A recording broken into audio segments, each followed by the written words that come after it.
What's going on, guys? So,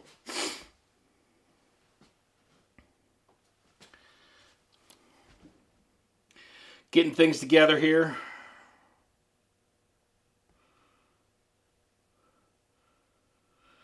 What's up, CSL RC? How's it going? All right, so, well, tonight what we're working on is a little bit of everything. Over the last couple days, we had some nice weather and got to go out and have a lot of fun at some skate parks and BMX tracks and all that stuff. And you guys have seen the X-Maxx new video. But with bashing comes breaking. I have busted the Outcast 6S. Probably going to be the first we're going to work on. Busted apart the front steering knuckle on this thing. Unfortunately, the Kraton 6S, the V4, broke something in the rear differential. Car's been treating me great, but something in the back of that thing. One side of it broke loose. I have a feeling it's the pin behind the sun gear, I'm hoping, but broke that. The Kraton 4S, I busted the chassis on it, busted the front bulkhead off the chassis. And the Kraton 8S, I busted a drive shaft, but that's nothing major. I'm just waiting for a new drive shaft to come in tonight. But tonight what we're going to work on is the Outcast 6S for sure, and the Kraton 6S. Are the two main ones I'm planning on getting to. So I think what we're going to tear into first is going to be the Outcast.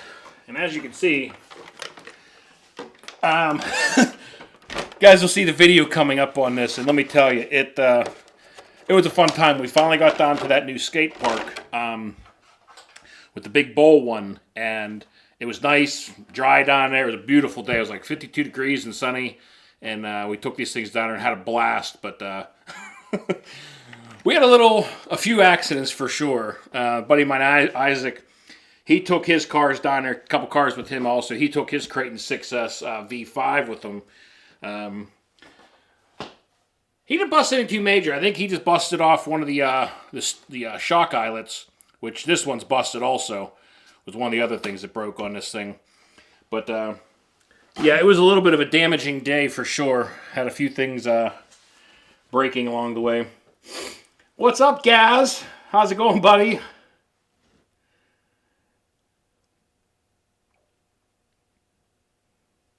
I appreciate you guys stopping in.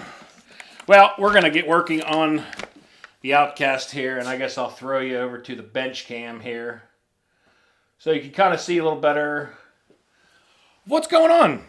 So, I'm going to get this off of here. I got the parts already for it. I got the front steering blocks and a set of the shock rod ends for this thing. This one needs a shock rod end, and I can't remember if I busted one on the, oh yeah, the Kraton 6S also, the V4, I also busted one of those. That was before I ripped something apart in the rear differential. I don't know what that is. I'm really, really hoping that it's just that pin behind the sun gear. Hopefully that's all that's broken on it. I gotta grab my stand. But it was definitely a brutal day. Had a number of breakages, but it was a lot of fun. That's how you know it was a good day, right? I mean, when you got stuff breaking, you know you were trying. What's up, Lyndon? Thanks for tuning in, buddy. Looking forward to getting your sticker. It's going to go up here. My little wall. I know it might be kind of hard to see on here, but this is turning into my sticker wall. We got RC for all here, backyard crawling, big head RC, and we'll get yours up on here next.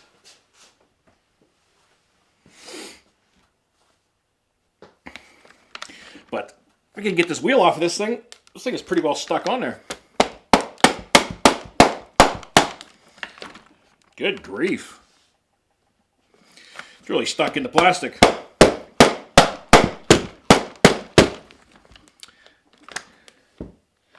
I gotta say, I've honestly never had one this stuck before. I'm not even sure what it's stuck on. Well, guess I'll just try and whoop. Man, that thing ain't budging. Oh, there it goes. Now it decides to pop right off. All right, well, now that all the banging is over with, how's everybody doing tonight? Anything fun going on? Looks like that is all that's broken. I just got to do the shock end on this. And unfortunately, I wasn't even this, the steering knuckle here, I'll show you. We'll get it torn off here, but the pillow ball ripped out of the steering knuckle here, and it just completely, it snapped it right down the center. So, definitely need a new one of these. I first thought the pillow ball just popped out, but evidently not. It does come with new pillow ball retainers in there. And, but I have the hot racing ones in this one. I also just ordered a set of the M2C racing ones. I'm not sure what I'm going to put them in yet. I might be putting them on the EXB or the V4, but I haven't put them on actually anything yet. So, alright, well here's our part. Now we just need to get this thing dismantled.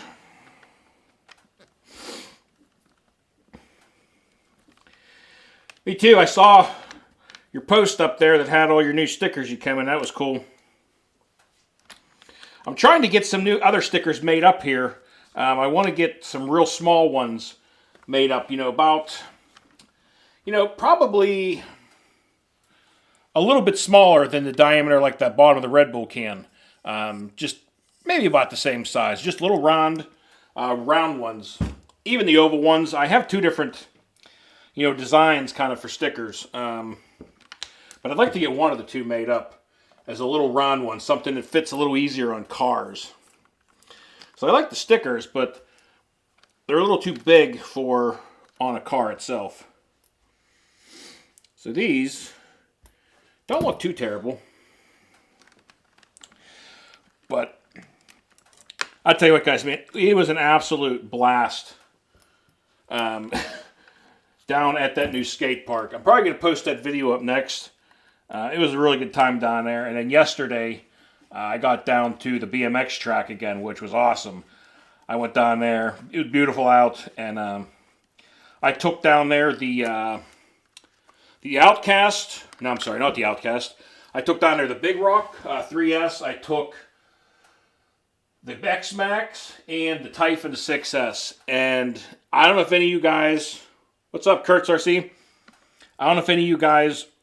I know some of you guys are on here, like, linen stuff, but on Instagram, I posted up the video of the Typhon 6S down at the BMX track. And, guys, that Typhon 6S is an absolute animal. I could not believe how well that thing was flying and the distance I was getting out of it. That Typhon on the one jump out there, I hit about 132 feet.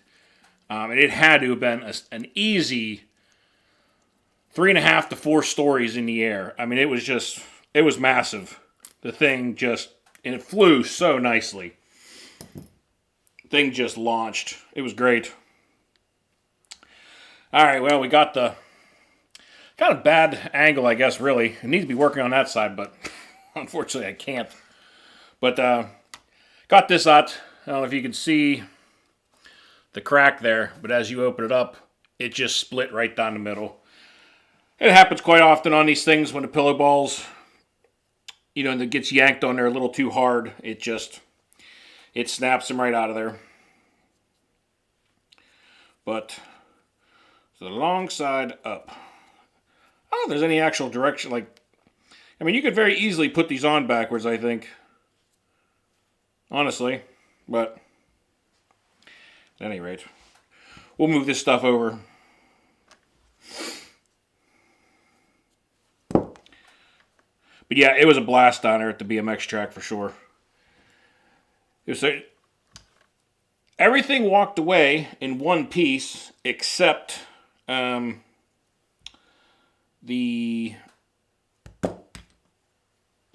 Kraton 4S, unfortunately. That truck has been so hit and miss for me anymore. One day, I'll take it somewhere and it runs great. Holds up pretty decent. And a lot of fun. I mean, the car is a lot of fun because it's light and it's got a lot of power. You know, 4S system and just a composite chassis car like that. I mean, the thing flies. But durability-wise, not so much. I had it out there, and you guys will see, unfortunately, it turned into a rather short video. But the Kraton 4S took one. It was weird, too, the jump, because it didn't crash or anything. It just landed a little rough. You know, I was jumping off a high wall at the BMX track, and it came down kind of funny. Well, it didn't come down. It came down and kind of like bottom first. You know, it landed on the back end.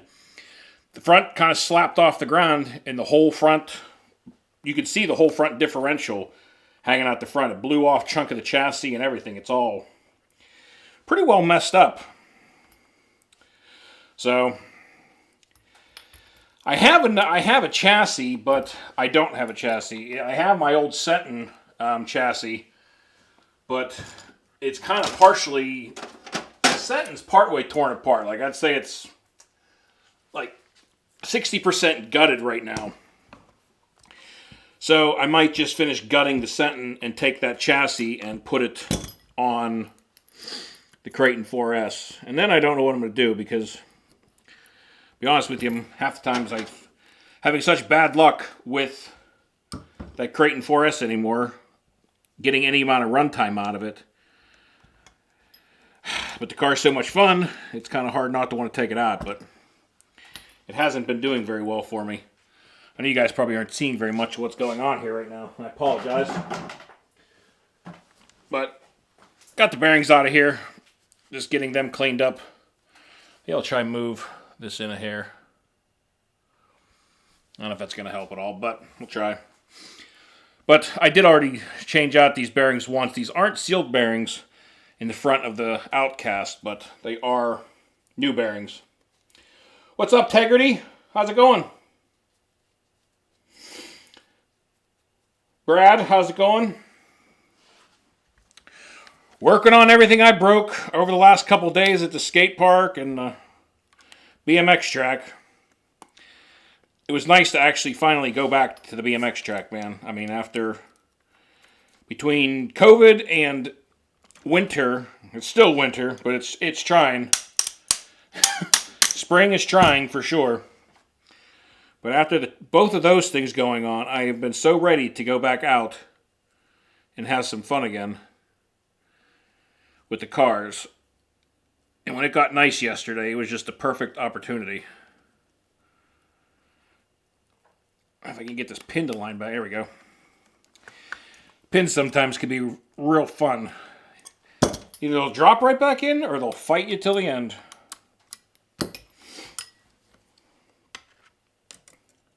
What's going on, Historias? Andrew? Oh yeah, how's it going, Andrew? Yeah, I remember talking about the Everest. You need to take the old Everest 10 back out again here soon. I haven't had it out for a while. Just got kind of excited with nice weather and being able to take the Bashers out for a run. Alright, well, we got drive shaft back in the new front steering block, so we can go ahead and get this thing mounted back up. Luckily, like I said, the Outcast isn't in too bad a shape. It just broke a few minor parts, luckily. But the big one that I'm concerned about tearing apart is going to be the Kraton 6S next, with tearing the differential out of that thing. That car has been absolutely awesome, has given me really no issues until the skate park. Of course, you know, the skate parks. Skate parks are always what kill cars. I'm sure many of you know that. They're always, if you want to find the durability of a car or just unnecessarily break something, take it to the skate park. But they're so much fun, it's hard to stay away from them, unfortunately. Is the Everest waterproof? You know, nothing is truly waterproof. I mean, there's some electronics that are sold that are sealed a lot better. Pretty much the ESCs and motors and stuff you buy, they are waterproof, but they're more water resistant to a certain extent. Whoops. You know, I've had many of my cars, and people giving me flack in videos, of course. I've had many of my cars completely underwater. The Everest 10 I have had completely submerged. I mean, it was a submarine. It has the stock ESC. It does have a different motor. I just put the, forget what it was, a 35 turn. I forget what it comes stock with. It's 25 turn or 35 turn, but I went to a slightly faster motor because I was running it on 2 and 3S. But I've had it completely underwater for probably 10 minutes. And I've never had any issues with it. I'll say that. But I don't want to say anything is waterproof because there's truly nothing completely waterproof. But it will definitely take an awful lot.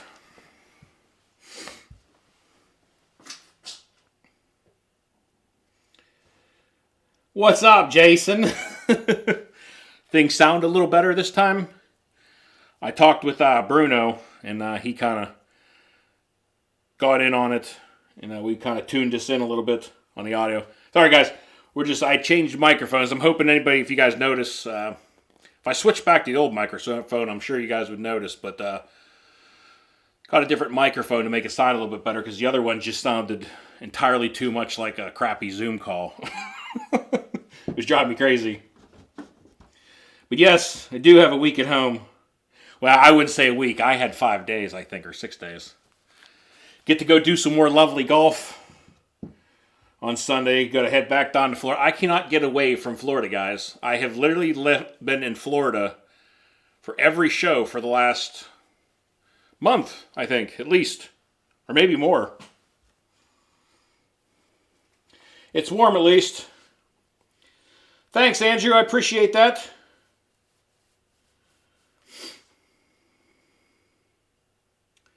But yeah, I mean, like I told you, I've had the Everest in a lot of water. I've had most of my cars in water. I had the Kraton 4S. I accidentally kind of wrecked it into a lake and had it underwater. I've had them. Everybody's had them out in the snow and stuff like that. They will put up with a decent amount of water, but it's not great for them. It's not good for the bearings. But as long as you do some maintenance on them and hit some stuff with some WD-40 and some oil occasionally, after your runs, and when you do get it really wet, everything holds together pretty decent. I mean, I haven't had too many issues with mine, I'll say that. All right, so we'll get these back in here now. I think I might actually put the new pillow ball caps on this thing, because these ones look pretty worn, to be honest. The outside edges are really... Probably can't see that on there, but they're completely worn off. So we'll put some new caps in here. One thing I like about these other caps are, they do stick in there a little bit better. Worried about the water, but yeah, no, you'll be all right. If you take it out and it's raining and stuff like that, or you take it into puddles and stuff like that, you'll be fine. I would avoid just submerging it for long periods of time or anything like that. But, if you want to go mess around and crawl around in puddles and stuff like that, have some fun. Enjoy it. Trying to get this thing to start the threads. These steering knuckles, the steering blocks, getting these caps to thread in right the first time are always a total pain. It's like getting them in there straight is just... They fight you every time. I always set mine to where you can just barely feel, it just starting to get a little bit of play. To where I leave them so that it's not creating any extra drag on the servo. Because, these things already trying to get servos to not burn up or have issues with. Or having enough power in these cars is enough of that already. So I don't like to put a lot of extra drag on those. Throw it back over here. But, Also, but just make sure, one thing I will say, to make sure, with any car that you're going to be taking into water, make sure you tape off the holes on the insides of the rim. You will soak the foams inside, and unless you tear the wheels completely off and rip the foams out and squeeze them out and let them dry, you will never get the water back out of there, especially on a crawler. Some of the bigger cars like these tires, you can vent them and I usually throw 6, evenly spaced out holes right around the center, real small holes. And at least when you get that centrifugal force of the tire spinning, you'll spin a lot of the water out of there. But on a crawler, it's just going to stay in there, destroy your foams and stuff like that. So just make sure, you'll see inside your tires, all of them, there's holes. Just tape those holes closed with some Gorilla Tape or something, and it'll save you some grief later on. But, alright, so we got the steering knuckle back on here. The new one. All nice new shiny plastic. So now all we're going to do is change the shock rod end here, and the Outcast will be fixed at least. And then it's going to be the fun part of tearing into the Kraton 6S and finding out. And I got to be done with the stream before 8 o'clock, because I'll get yelled at. We have a conference, we have a meeting call for the Olympics coming up in July. I have to be on the conference call for it, or Zoom meeting call, or whatever you want to call it. So, I don't want to get yelled at. Alright, so, get the shock rod in. At least the Outcast, nothing too major. When you guys see the video, the damage, or not damage, but the landing that this poor car took was just terrible. It launched off of a quarter pipe, and it was up there. It was really, it had some good height, guys. And it came down right on top of a fence rail. So it did not fare too well. The front wheel caught the fence rail, and it basically just grabbed it and just ripped this whole front forward. I'm amazed I didn't break an A-arm or hinge pin brace or something like that, but it just pulled the knuckle out of there, luckily. And, that was about it. Do I have a Lartex tech? No, I do not.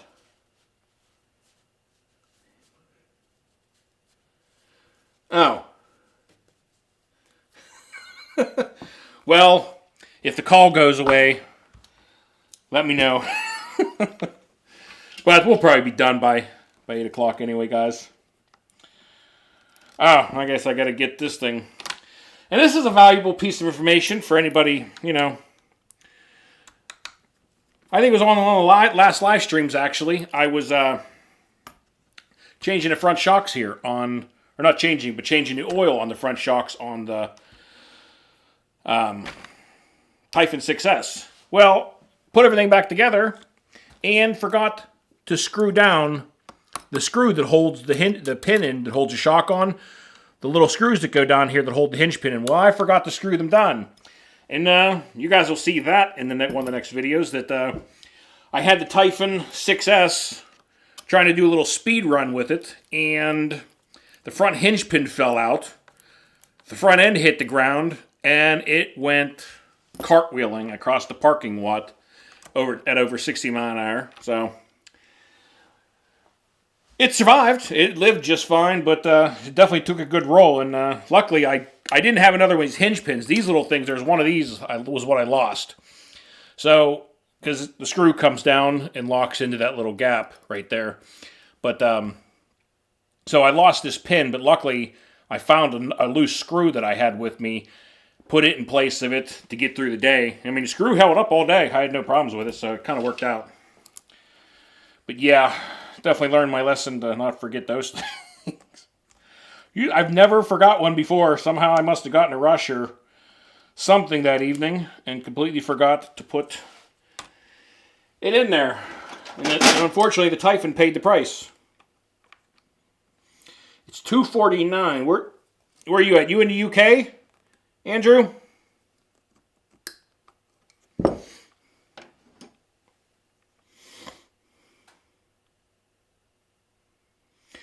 Good set of shocks for the 6S.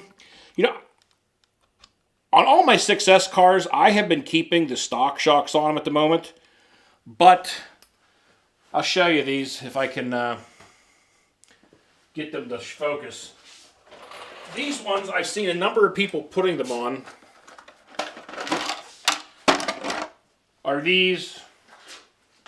You're probably not going to see. I'll switch the other cam. Might actually see it better.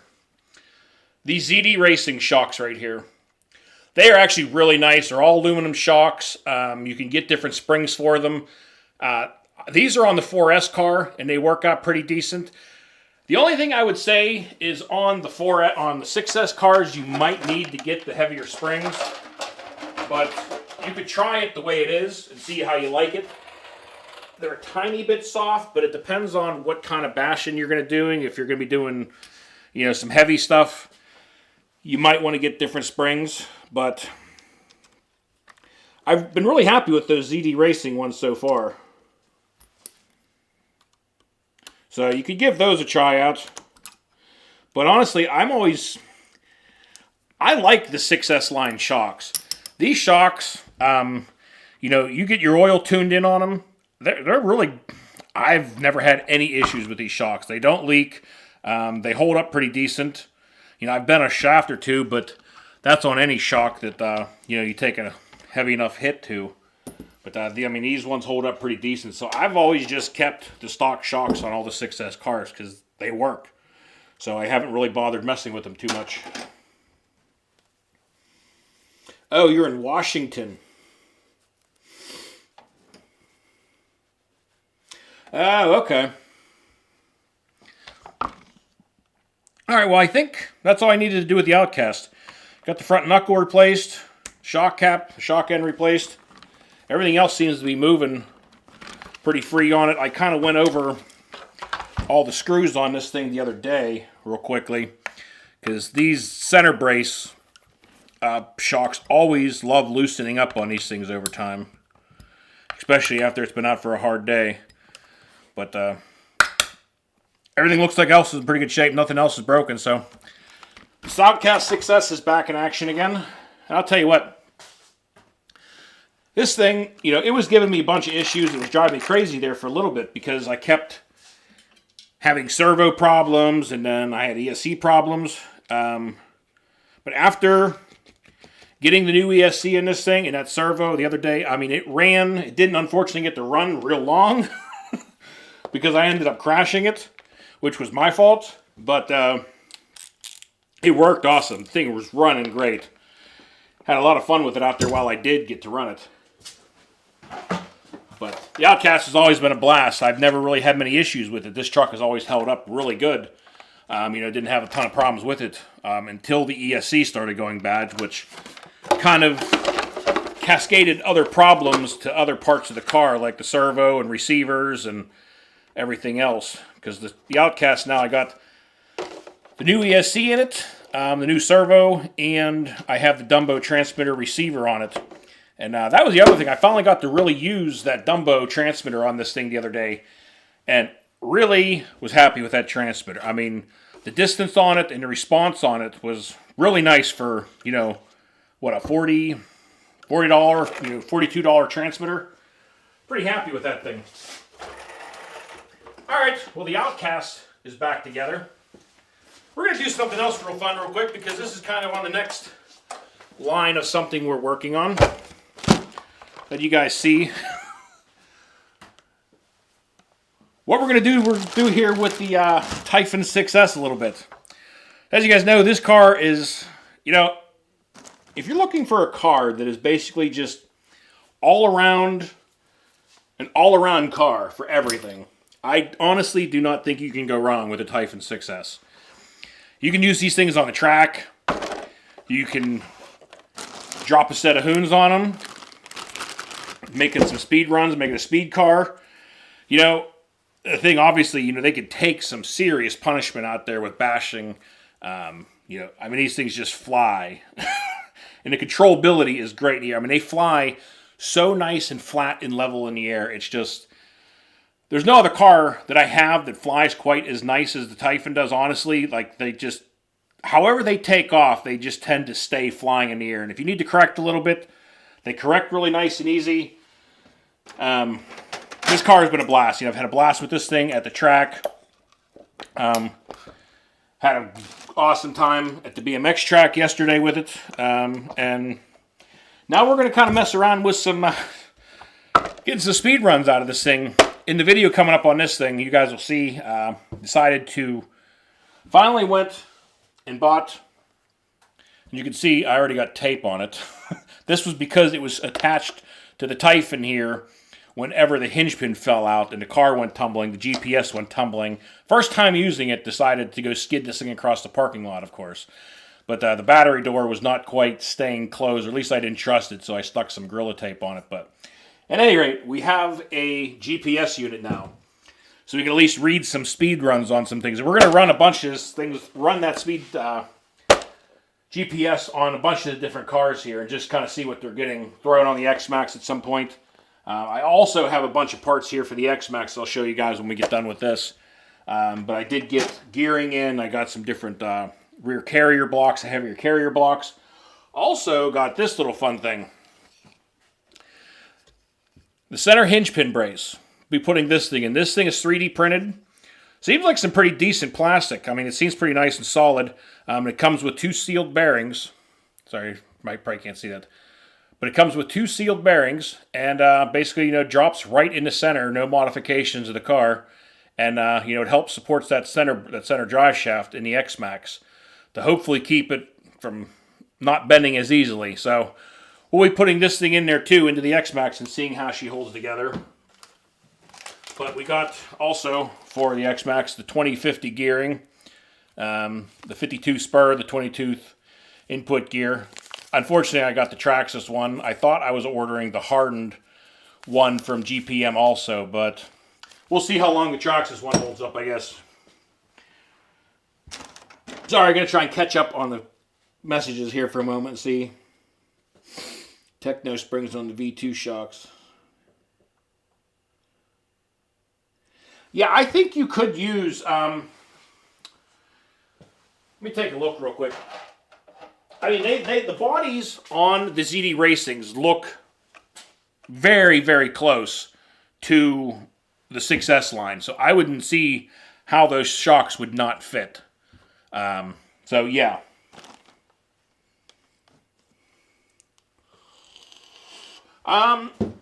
Free mods for the Everest. The only stuff I ever really did with that thing, you know, easily, the first thing I messed around with was the tires on it. Let me bring this up here.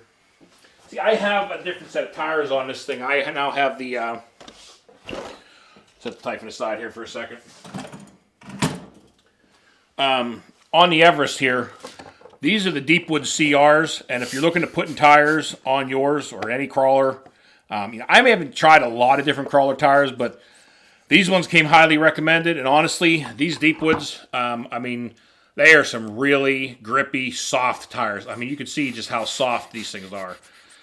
They're really soft and plush. The foam's in them, so these are on the stock rims. Really nice tires. So, but as far as, you know, free stuff, you know, the stock tires that come on the Everest, I had taken every other one of the lugs and cut it out of there with a pair of these body scissors, you know, for trimming, you know, RC bodies. And it helped a lot with traction on them. And I used it for a little while like that, and then I just broke down and decided to order a set of these. And I've done a lot of things to it. I put the steel drive shafts on it, different shocks, different motor, different spur gear, the aluminum gear case. Widened it out with the little widening kit. Done a lot of work to this thing. It's a lot of fun. It goes really well. But I got to get a servo for the back of it, unfortunately, because the rear servo horn broke on it, and I keep forgetting to order a servo for the poor thing. Alright, we're just going to throw the D-boots on this thing real quick and check out the Typhon with those on there, and then we're going to get working on the Kraton 6S. What's up, One Stop Shop? Where you're just fixing everything I've broken in the last 2 days. Some of the stuff I I'm waiting for parts for the Kraton 8S. But, you know, I'm hoping, and I really, really hope that the Kraton 8S is only that. It actually sheared off, I don't think I have a drive shaft around. But anyway, the pins on the end of the drive shaft down there that lock up here into the front differential cup, it actually sheared off both of the pins that go into the input cup. So now it's just the end of the drive shaft spinning around in there. So I ordered a new drive shaft. I'm hoping it's just that. I don't think I did any damage to the differential. At least I really hope not. So I'll keep my fingers crossed. But I think it's just the drive shaft that I broke, unfortunately. But it was a rough landing. I was launching it down there, and we were down at that skate park, and I wasn't going to pull it out. And you know those famous last words. I wasn't going to pull the Kraton 8S out and use it at the skate parks, and I decided, you know what, I'm going to take it out for a minute. Well, taking it out for a minute turned into backflipping it out of the bowl part, and I mean, it was up there. We probably had the Kraton 8S about, I don't know, I'd say a good 25 feet in the air, doing some backflips out of the bowl, and it just came down. I had to, really was heavy on the gas.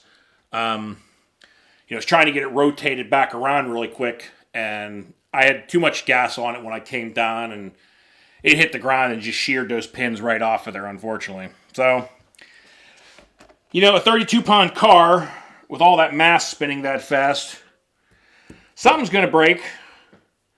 But so far, the X-Maxx has really impressed me. And you guys have seen the X-Maxx video I posted up yesterday down there. I mean, I've been really amazed with the size of the car, but the weight difference is the big thing between the Kraton 8S and the X-Maxx. It's lighter, and the way that the shocks are more directly underneath it, it seems like, I'm not sure what exactly the geometry is about it, but it's definitely taken some hard hits. I mean, I was launching that X-Maxx out of that high wall,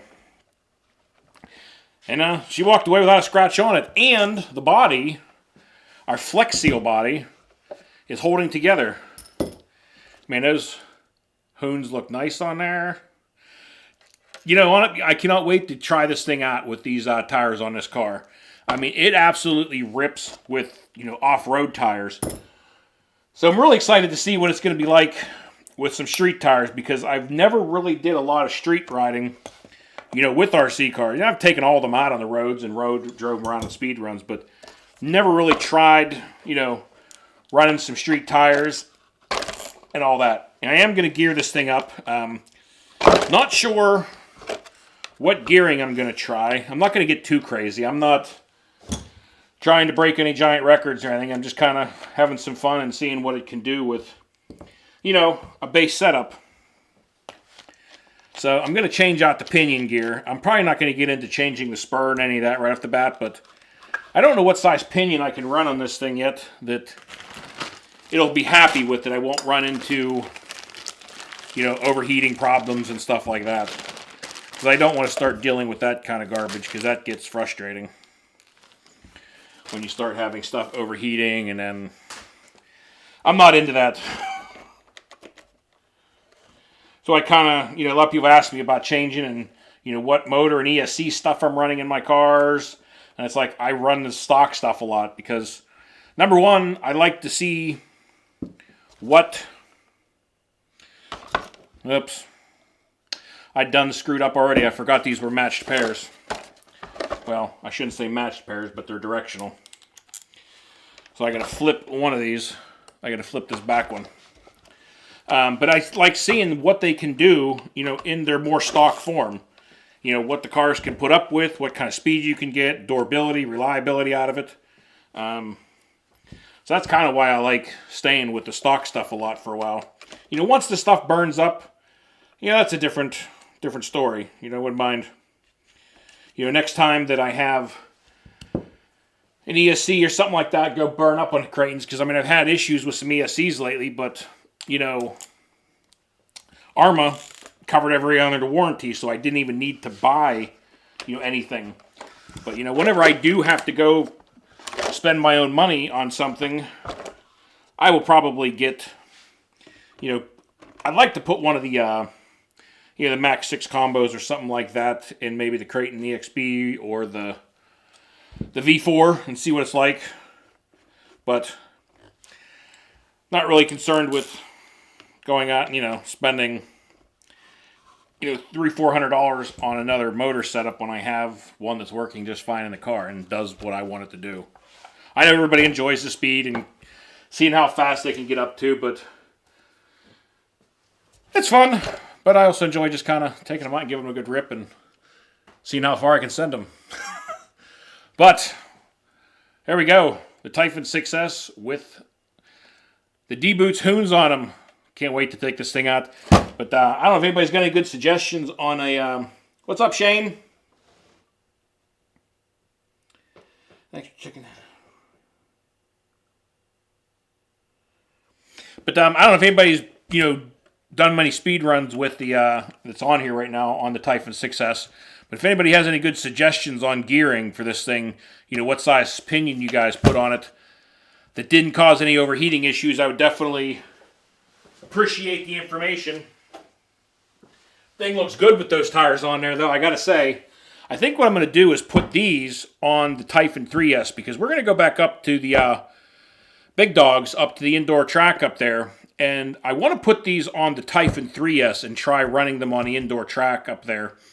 Because I tried using the Typhon 3S up there for a moment, but it had those, I think they're the Deepwoods.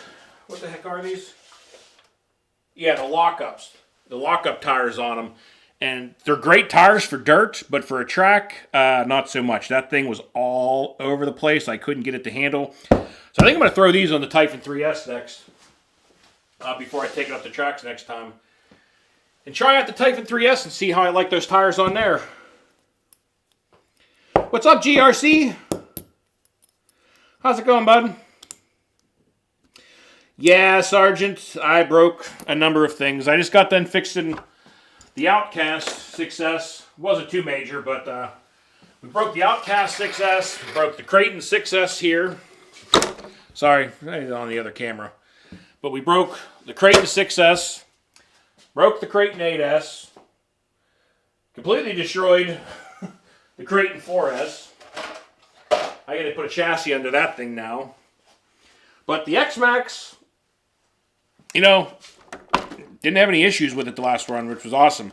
I just changed that shock cap out and took it out for the day, beat the snot out of it, and it just kept on rolling all day. I had no issues with the X-Maxx that day.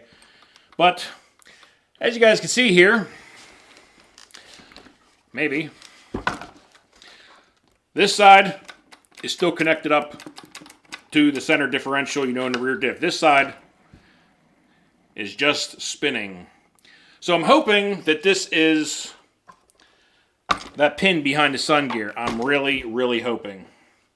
Because it doesn't look real good, to be honest. I don't feel any grinding. There's nothing else. It's just free spinning in there. So my best guess is that it busted that pin behind the sun gear is what I'm hoping happened. So I'm going to get tearing this thing apart. While we're doing that, I'll just throw up this, I guess, for a little bit. If anybody wants to see the bench cam more, let me know. Kind of switch back and forth a little bit so it's not just one thing you're looking at the whole time. What's up, Commander? Hey, Stig, how's it going? But, alright, well, we'll get tearing this thing apart. I'm going to take this back wheel off of this thing. You really don't need to. It's just pulling the wing and stuff off. Well, you know what? I'll take it off for now. Just in case I want to pull it off that way. You kind of don't really need to.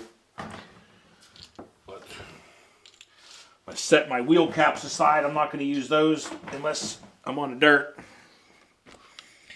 But yeah, that thing is just spinning away in there. So I'm just debating if I want to pull this back wing off. I know it's usually less fighting with everything if you do. but yeah, I'll pull the back wing off, I guess.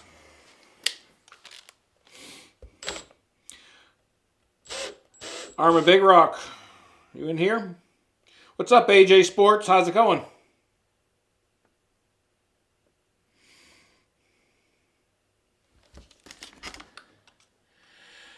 We're just getting some stuff fixed up in here. I got the wrong bit. But it's been fun getting to finally get back out again for sure. Couldn't ask for better weather the other day. And it's crazy because it went from 52 degrees and sunny yesterday to it's like 28 degrees and it's been snowing on and off all day. The weather is just all over the place, guys. It is nuts. It cannot make up its mind right now. Can't decide if it wants to be winter or spring, apparently.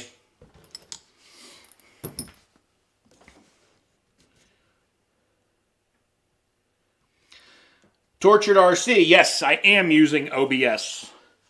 And it's the Stream Deck. In fact, or no, I'm using the studio mode. In fact, I can show you what it looks like. So, this is what I see. So, as you can see, like, I can't see. That's why you have to use your phone separately when you use OBS. Because you no longer see your normal YouTube stream or Twitch or whatever you're using it for. You know, this is what I see. When you have control, you know, you can do many cameras as you want, you know, different microphones, and all that kind of good stuff. So, it's really great stuff. I've been getting used to it and learning a little bit more and more about it every time I use it. I just finally got a real microphone hooked up to this thing tonight and trying to get the audio sound a little better. Hopefully it does sound better. So far, what I've been told, it sounds better. Oh, I just noticed my wing mount. Holy cow. You know, it always goes this way, guys. You always think it's only one thing broken, and then you tear it apart, and you find 5 things. There's something busted all apart on this rear wing mount. I don't know if it's just the wing mount itself, or if it's something else, but we're about to find out here in a minute. Yeah, the shotgun mic did work. That's what it's on. And Jason, just, you know, I had Bruno listen in, you know, on the a private stream, and he was listening to this, and then I went back to the original microphone, and he goes, "Oh God, yes, that sounds so much better." So that's what we're on. We're on the Icicle mic now.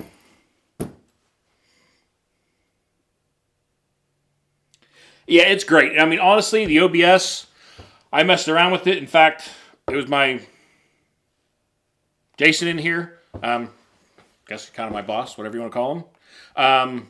He's the one that told me about OBS, and I kind of got familiar that we were on a show, and I kind of got familiar in playing with it while I was gone. And it's really pretty easy. It's really not bad. Relatively self-explanatory. There's a few things you got to mess around with, like the biggest question I had with using it was, you know, how you started, you know, on your normal YouTube live stream right now, you just go directly to YouTube. And it's pretty easy, self-explanatory. But on here, you have to go over to YouTube, set up your live stream as if you're about to go live, and then copy your stream code, and then paste it over to OBS and start your stream from there. So it's an extra step involved, but it's worth it because you can do, you know, you can throw up so many different things. You can have all kinds of, you can throw up a browser, you know, it can bring up or Google or whatever, you know, and show parts and search stuff on there. I haven't done a lot of that yet. I'm not super comfortable with that part yet. But, you know, you have your main camera. I normally have my bench camera here. You can select that. Slide, you can, do slides, transitions, whatever you want to fade it. Like I said, the canvas shot, you can do still pictures, whichever you want to do. It's pretty fun. It's been kind of fun getting used to it and messing around with the software. What's up, Shade Tree? I appreciate that, bud. Well, yeah. All right. Well, this is unfortunate. So it looks like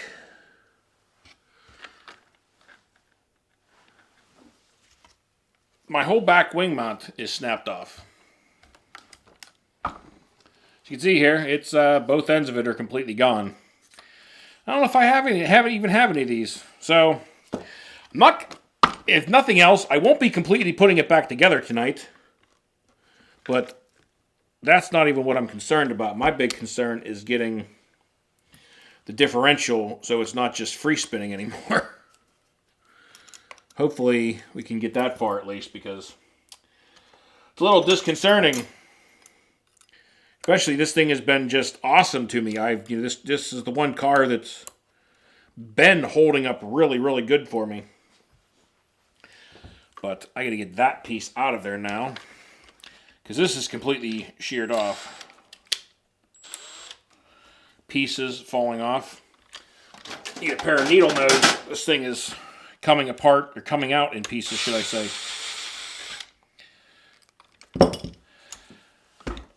So apparently I must have landed this thing hard enough to do this. I didn't really think that it landed. Oh man. You can see that pin is rather bent too. That thing really took a nasty hit. I mean, I was launching it. When you guys see the video from the skate park, I can't say that I wasn't being rough on it. I mean, it was definitely, it was flying pretty good. It was taking it though. It was rolling pretty good. But unfortunately, Heavy Metal RC, what's up? What's up, Build It, Break It, Fix It? Are you working on something tonight? I haven't heard you say anything about the video with your speed rig you're doing.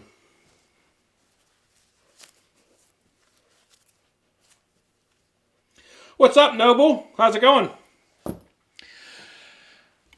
Just sitting here fixing everything I broke. Doing the fix of shame. But, alright. Well, now that we got that out of the way, I'm going to have to look around and see if I can find a wing mount, but I don't know if I have any. So I feel like I broke one on something else and I used my last one for it. So, if I don't, I don't. I'll order one. I just want to see if there's anything else major going on with this differential, or if it's something simple. Because I do have the pins, and I have sun gears, and pretty much everything to hopefully fix this thing. So hopefully it's nothing too major. Well, that's one way to take the sway bar out. I do not like the way that these sway bars mount in there. They are so... Half the times they don't even stay locked into these pins. Like, they just kind of fall out. They're constantly coming out of little plastic retainers down there. I don't really understand. Wish there was a better way to have them locked in there. They didn't come out so easy. Exo Froggy, how's it going? I gotta show you something. I know we already talked about this, so nothing exciting. But had to show you my X-Maxx body. If any of you guys out there are into gaming and gaming mods and a lot of different stuff, go check him out, the Exo Froggy. Does lots of great streams and stuff like that, and builds. Does crawling videos, a little bit of stuff, all kinds of good stuff. Great channel. Funny dude. We always have a good time on his live stream. They always seem to go a little south sometimes, but nonetheless, they're fun.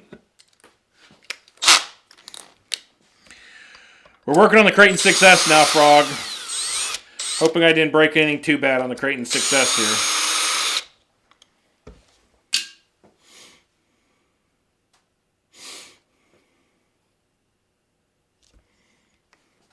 So, see what's going on here. Got nice wheels on the Find a nice long road. That's great. So you got to at least take it out, but you crashed. Sounds like what happened with my Typhon 6S. Because I just put the Hoons tires on that thing. And I wish I would have put them on there before I went and did the speed run. But however, I ended up having the front pin fall out of the shock, which caused the whole front of the car to collapse. I know some of you guys already heard the story, but I was explaining to Bill to break and fix it, that the front pin fell out of the shock and the front of the car collapsed on the ground, and it just went cartwheeling. And the GPS last read 61 mile an hour while it was rolling. So, that was fun. But the GPS lived. Oh, yeah. Well, it is just spinning in there. It feels slightly rougher. This one has 3 shims on this side. I used, apparently. I don't remember using 3 shims, to be honest with you, but... Alright, well, man, this thing looks terrible. I mean, this diff is just a mess. Thing has got more grime and stuff all over it. I don't know what the heck that's all from. I wonder if that's that lithium grease that I was using. I don't remember what I greased this thing with last, but it's made a mess. Been using a marine grease now. It seems to work a lot better, but all the teeth and everything still look really good on it. You know, all that part, it's just... Unfortunately, the gear side here is not in too good a shape, so I'm going to set the car out of the way for a moment. We're going to tear open a diff and see what we got in there. Dirt off of this thing.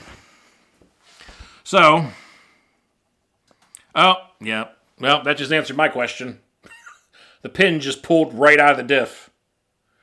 So, I'm going to assume that the pin is busted off in there. Yeah, and I can even see the little groove. I know it's probably too hard to see on there. But there's like a groove worn in the end of the pin where you can tell it has been riding. So, that's our culprit. I had a feeling and I was hoping this is it, but I shouldn't speak too soon just yet. Sometimes see...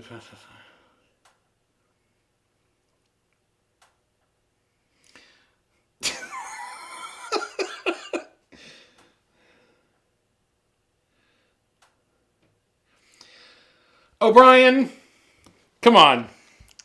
Don't start trolling me in here, too. By the way, we found out, obviously, what was going on with the YouTube stream. It turns out YouTube changed, at least on my end, it changed what the encoder settings were for the live streams, and now there's like this other encrypted thing I had to change it to, and once I did that, it was all happy.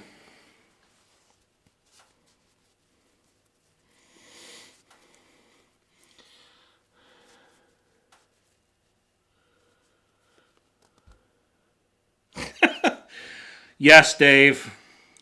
I hear you, Mitch Buchanan. You want to start? I'll start too.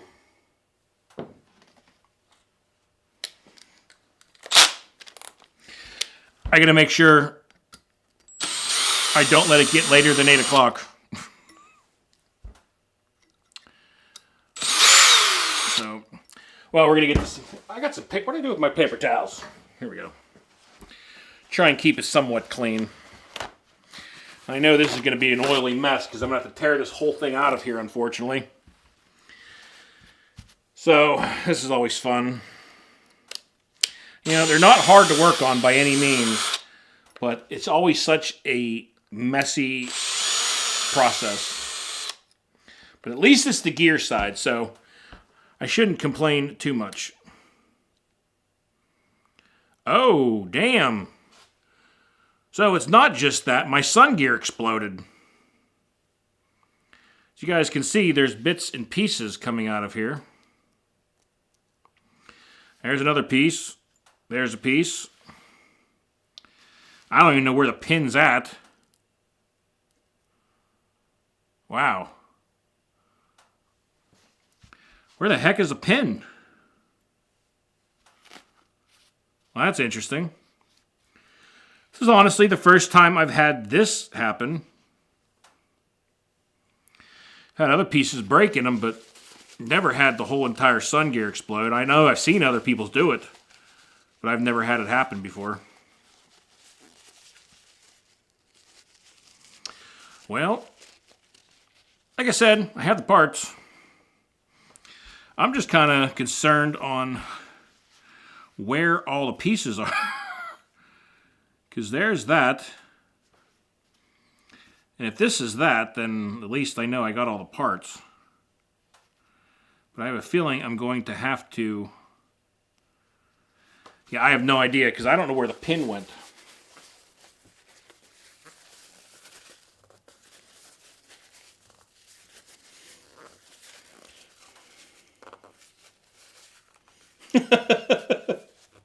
Frog abuses.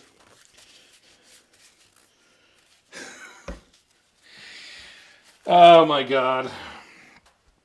Well, this is unfortunate. I guess I'm going to have to take out everything because I don't know where the other parts of the sun gear are and where the pins are.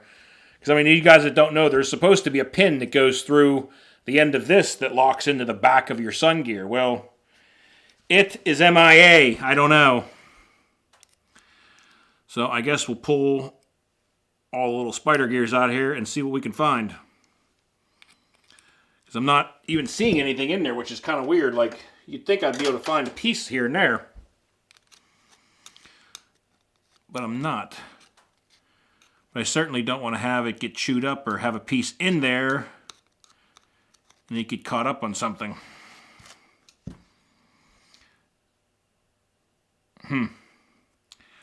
Well, I guess I'm going to pull out, what do I do with that? I just saw a whole diff case I had. My miscellaneous parts bin here. Right here, we got a whole entire case. It's pretty much almost a ready to roll diff. But it is... And there's not, everything's not there. So, I don't know. I think I'm going to have to clean this thing out the rest of the way and see what I get. But I got to get something to catch the mess here. Guess I'll use some extra paper towels. See if anything falls out of this stuff. By the way, guys, this stuff right here, do not use on Lexan bodies. Bad idea. It does not do Lexan bodies any favors. It actually kind of... It makes them really weird. It slightly eats away at plastic. Like Lexan. Like, I have never had any issues with it with any other plastic. But Lexan, it discolors it and kind of makes it weird. If that makes any sense at all.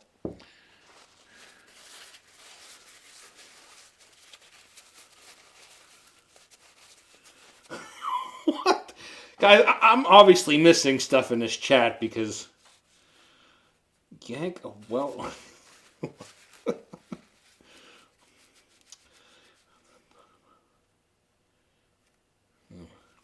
Oh my God, well... Sorry guys, I'm going to be missing some comments here for a minute, trying to see what I got going on in this thing. Everything else on this looks pretty good. There's no pieces down in there. Everything is completely clear. So, I'm going to go with we're good. All right.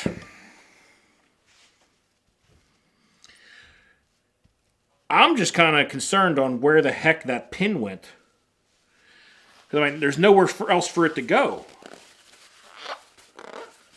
Unless it just chewed it up into nothing. I don't know. Like, you guys have any thoughts on that? Doesn't make a lot of sense. How the pin in there just completely vanished. It's not down inside the case. It's not in any of these gears from what I can see. So, I don't know. Hopefully it doesn't come back to bite me later because it's vanished somewhere else. But everything else looks good. So, we're going to go with it. Alright, well, I'm going to get the spiders back inside of here.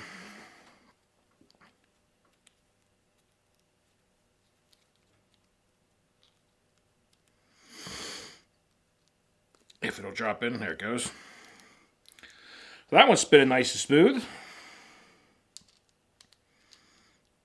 So I mean, it was spinning fine just even before I took it apart. But I mean, it is spinning nice and easy in there, except when it pops out. But like, it's not binding anywhere. So there's no pieces in there, so I have no idea where that pin went, which is kind of odd. What's up, Joe? UAE RC Addicts, how's it going? Sorry, I know some of you guys may have been in here already for a little bit. I'm kind of catching up. Been zoned out staring at my jacked up differential here. Well, this washer still looks like it's in good shape, so we're going to go with that. These bearings I changed out already with good sealed bearings on both sides, so they're nice and still in good shape. Get our other washer. And then the piece that's missing, which, this little pen. No idea where it went to.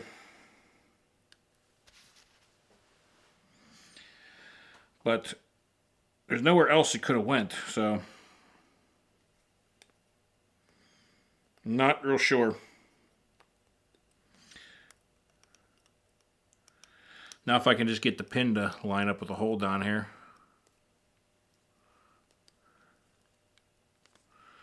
These always love fighting me. Well, part of it's coming out right now. Alright, so part of it was stuck inside still here. So that much of it right there was stuck, obviously inside. Now the other pieces of it, I have no idea. I mean, there was some gritty pieces and little tiny chunks that came out with the grease. So I'm going to assume that it was in there with that. But I have a new sun gear. These ones, I had shimmed these already and had kind of, set all these, so they were in pretty good shape. But, alright, well, ready to put some new diff grease in this thing. I think I'm going to put 100K in this thing. I have 1 million, but I need to get like some 250K or something like that. But I think I'm just going to go with the 100K in here for now.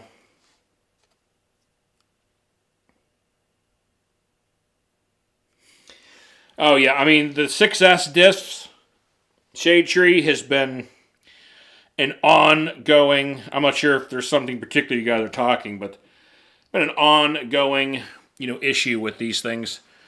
But honestly, the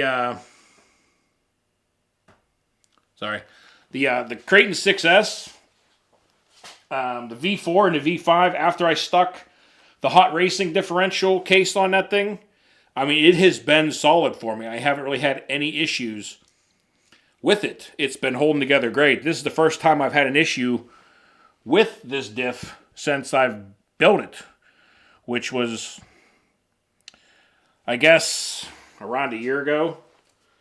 I put the hot racing aluminum diff case on a little more recently than that, but after shimming it and everything, it was holding together great.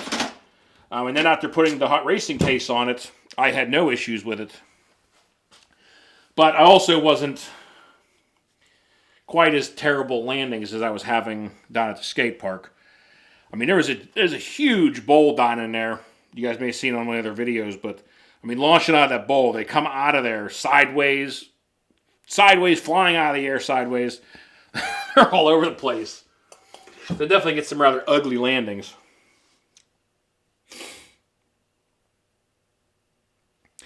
Yeah, I'm going to check the shim here. I have 3 shims on the gear side of the rear diff.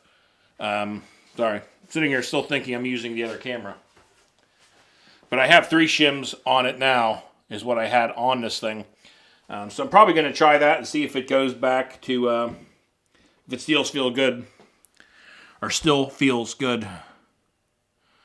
But I was just kind of letting the grease soak in here for a second. This is always the biggest thing, that when you buy a new car, the RTR version, first thing you got to do with them is check this diff grease. They always come low on grease. Some guys have even had them pretty much empty with really hardly anything in there.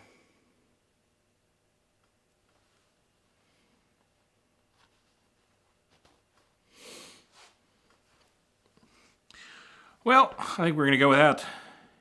Feels pretty good. It's nice and smooth, so we are going to put this thing back together.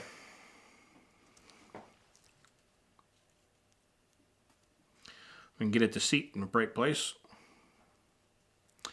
Feels nice.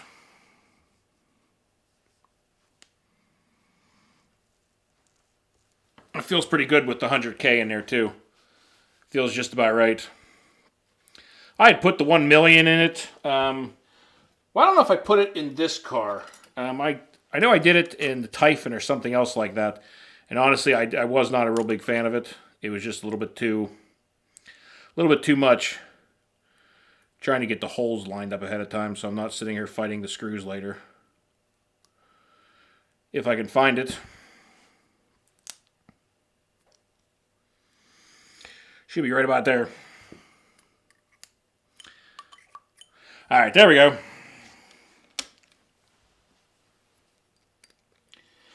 Yeah, Benjamin, you know what? I'm going to put you in my own YouTube jail. How about that? I'm going to come up with YouTube jail for you. How's it going, buddy? Glad you made it over. Sitting here fixing some of the stuff we broke.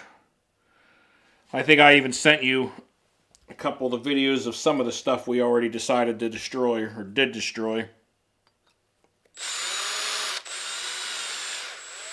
Yeah, the only 2 cars that lasted that day and put up with everything was the Typhon 6S and the X-Maxx.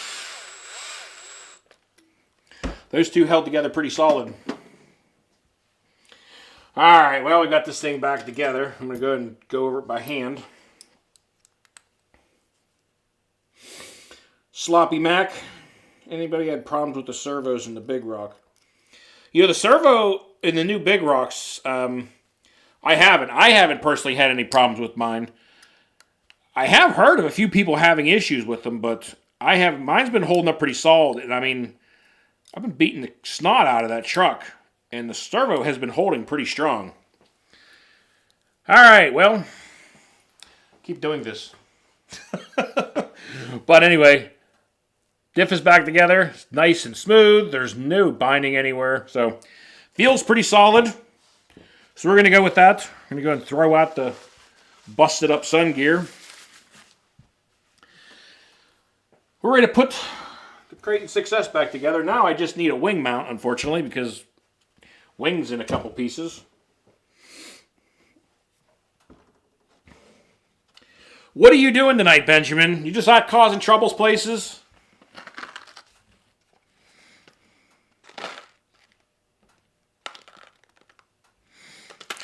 If any of you guys out there know, are into crawling, and just so you know, some really cool pictures and pages. I know I brought them up on here before, but on Facebook, go check out Backyard Crawling on Facebook. Really cool page they got there. Lots of nice rigs. Really great community too, guys. I mean, I'm sure a lot of you out there know, some of these Facebook pages and different groups, there could be some real a-holes in them, that don't like to help people out, don't like to answer questions, and, just be nice. But honestly, everybody that is in the backyard crawling group is a great group of people. Like, they're really nice, really helpful, and they got some really nice stuff in there and different cars and all that. So definitely go check them out, guys. All right, well, let's get the Kraton back up on the bench here now. Get this thing together. Get our 3 shims on here. Hopefully, I'm sure should all still be pretty good. But I don't even remember, like I said, I do not remember putting 3 shims on this thing last time I did this. It's kind of crazy. You usually use 1 or 2, but not 3.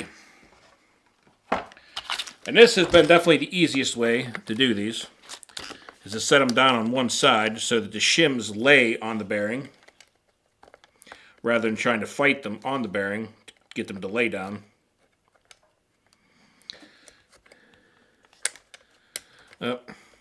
Wonder why this isn't going in, because I got the drive shaft in the way. See, this is why I was going to pull the wheels off, both wheels off, and just do it that way. Because you turn into a little bit of a fight sometimes trying to get the drive shafts and everything in there. And half the times it's enough of a battle just trying to get the differential to seat with all your shims that you might have on there. So I found it just easier anymore to just not try to do the drive shafts at the same time. Now,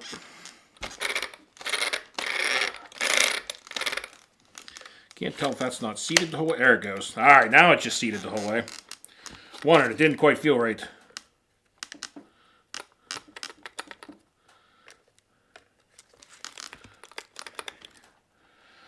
I think the shims have seated the whole way down in there. If you guys can see it, but there we go. So it's seated the way down there. All 3 shims are in there. So we're going to go with that. I'm going to put the drive shafts in afterwards.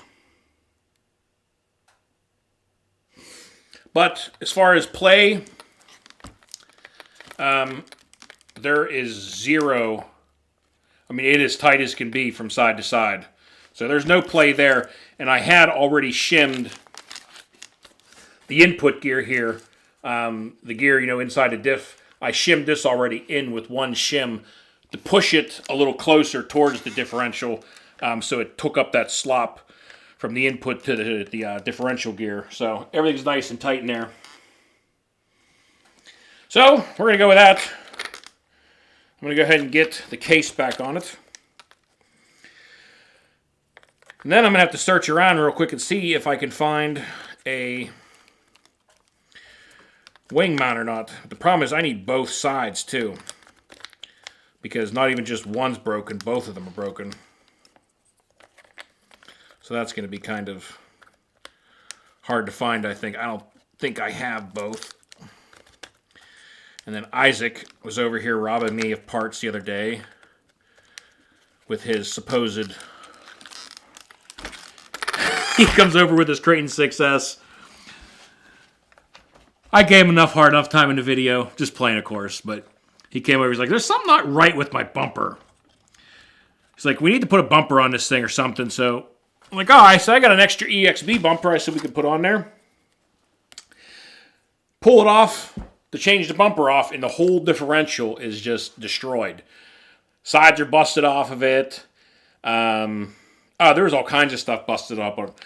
And you guys seen that one video when we were down in there in the snow. He landed his on the fence kind of bad, and we thought it was just a rear differential case. Well, on that crash, he actually broke the rear differential case, the front differential case, shock mounts, just completely destroyed the car, really, all off of one hit. But it was cold out. It was rather nasty. If you had the second...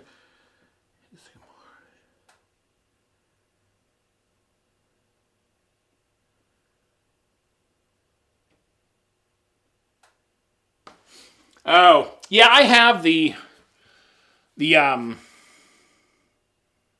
what's it called? The studio mode or the program mode. I can switch it to either one. And honestly, what I might do is put down here, like you're saying, is put another monitor in here at some point so that I can see what I see, and then I could also have YouTube running on the side so I don't have to look at my phone to read comments and stuff like that. It'd kind of make it easier. I could kind of have two monitors is probably what I'm going to do. But yeah, it's definitely a good idea.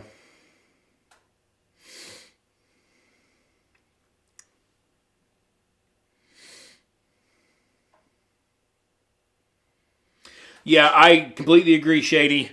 That input gear is definitely important. I mean, I have it shimmed to where I don't know what the exact measurement is, but it is very close to the diff case. It's just close enough. It is making contact with all of the diff gears, but it's not rubbing on the case or anything like that, of course. But that was it. I used to just shim just the side-to-side play in the diff, and then I kind of realized quickly how important it is to shim that input gear and make sure that it's nice and tight in there, and you're making contact with all that gears, like you said. Definitely an important one.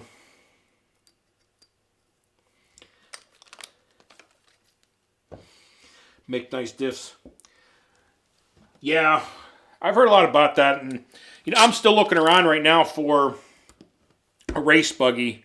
I keep going towards Losi. I keep looking around at some race buggies because I was thinking about, rather than using the Typhon 6S at the track 2 and kind of bouncing back and forth, is actually buying something just to, use at the racetrack. Because I do want to start maybe, entering some races here and there. Obviously, I'm not good by any means, but the only way you get better is by doing it. So I'm thinking about buying some sort of race buggy. Nothing too crazy, but I'm just not sure what to get. Whether or not to go with Losi. I really like the Losi cars. But everybody keeps saying about Techno. So, I don't know. Everybody tells me that Techno is easier to tune. But Losi, I think it was like basically a little more stout. Like holds together a little bit better. But Techno is easier to kind of set up. But obviously I'm not at that level where I'm getting crazy with tuning. So I'm not really sure what would be my best direction to go. Do any of you guys out there race on a regular basis? The LC Racing EMBT. I have to look that up. I'm not sure what that is. The name, for some reason, does sound familiar, though. And I'm not sure who told me about this or where I've heard it before. But that might be an idea. Yeah, that's it. If I could find something. But I want to find something that's common, though, that whenever I'm at, any local hobby shop or any hobby shop, for the most part, of course, is going to have the parts. Because, that's the first question you get so many times from people. It's like, oh, well, what car should I buy? Should I buy this or buy that? And they're like, oh, I found this one on Amazon for $50. And it's like, well, if you're going to stay in the hobby and you're going to, see yourself doing this for more than, the first day of running the car and breaking it and saying, yeah, I'm done, you obviously got to get something that's hobby grade and something you can just go to your local hobby shop and get parts for. So, I want to do the same thing with the race buggy to where, it's something common, where it's Losi, Techno, whatever, something along those lines. It's the only big reason also that I want to find something like that because, when something breaks, and they always do, I want to be able to just go to the hobby shop and get the parts.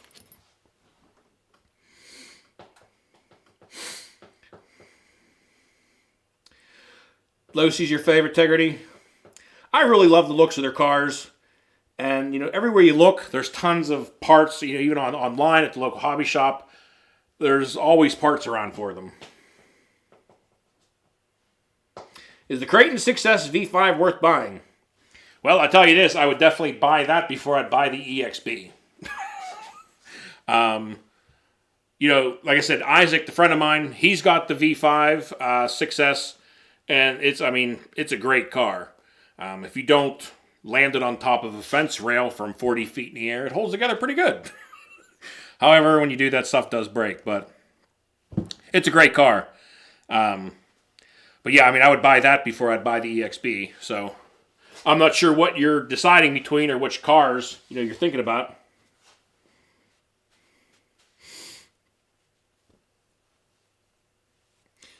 Slappy MC.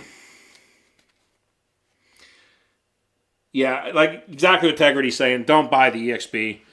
I've said this, I think, probably a couple times on this channel, but if I was doing it over again, I would have never bought the EXB. I would have just bought, the V4 at that time or the V5. It doesn't matter, pretty close to the same car, but I would just bought that car and then upgraded stuff as it broke. The center braces and pieces. When the chassis broke, went and got an M2C racing chassis. And this whole thing with the 5th scale Kraton 8S EXB coming out now, I just seen somebody mention that in here. That's another one I would never buy. Multiple reasons. From what I've seen that they've done to that car, as far as their upgrades to it, I just don't see that thing still being able to take some of those gigantic hard hits, from dig landings.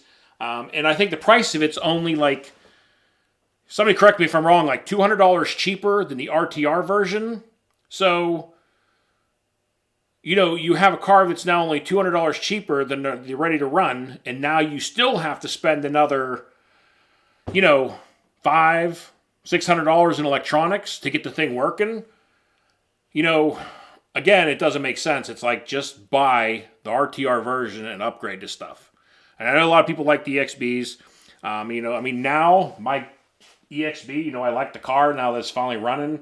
I had loads of problems with it, but I don't know. After having both of them, it just doesn't make a lot of sense, to buy a car with no electronics that's only, a couple $100 cheaper than the ready to run.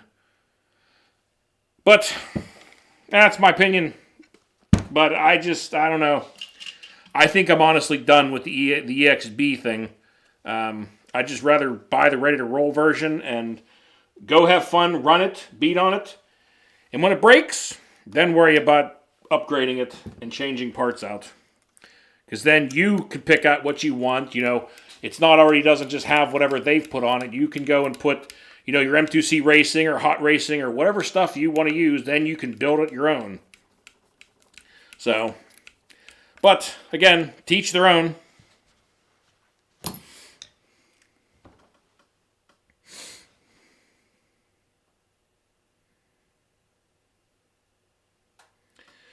Yeah, the EXB, the diffs, but again, it's like, so, the V5, my V4 Kraton here, the differentials, I haven't had really any problems with them, other than the sun gear breaking for the first time. However, my EXB, when I got it, I ran it twice, and then it sat. If I had waited for Arma or Horizon to send me the part, the car would have been out of commission for almost 10 months. It would have sat on the shelf doing nothing until I put differential locker. And in fact, I still have the differential that sat in the EXB all the summer because, I was waiting forever for the differential from Horizon. So I threw a locking spool in the back of this one and ran it in the EXB. Had a lot of fun with the car. Everything else on the car, I'm not going to complain about. It's held together really well except the differential. The thing definitely takes a punishment. I'm not going to deny that. But again, if you buy the V5 Kraton, you want to change out the bumper, you take the front bumper from the EXB, purchase that thing for whatever it is, $15, slap it on the front of your V5. You want the chassis braces or anything, upgrade it, but, all depending on what you want to do, how crazy you want to get into building or just customizing. I need a drink, so I'm going to open my Red Bull.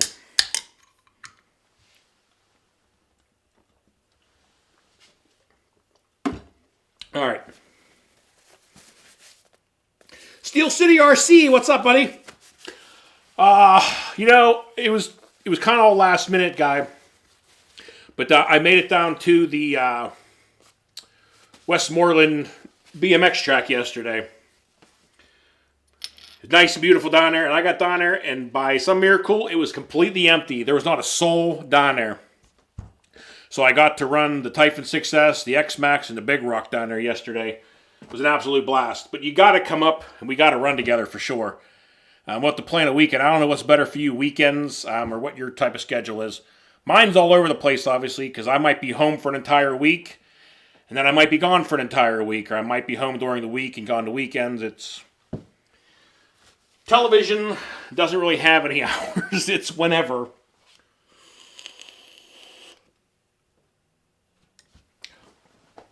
I'm working on it, Jason. I'm telling you, Red Bull, if you're out there watching, I want a Red Bull sponsorship. Put the cooler right in the background, it'd be perfect. And speaking of that, I won't give it away too much, but wait till you guys see the body I'm having painted. It's going to be awesome. I'm getting a new body, a custom body painted for the EXB. It's, I kind of gave him a general idea of what I wanted to do, and he's going to custom paint the thing up, and I mean, I cannot wait. It is going to look awesome.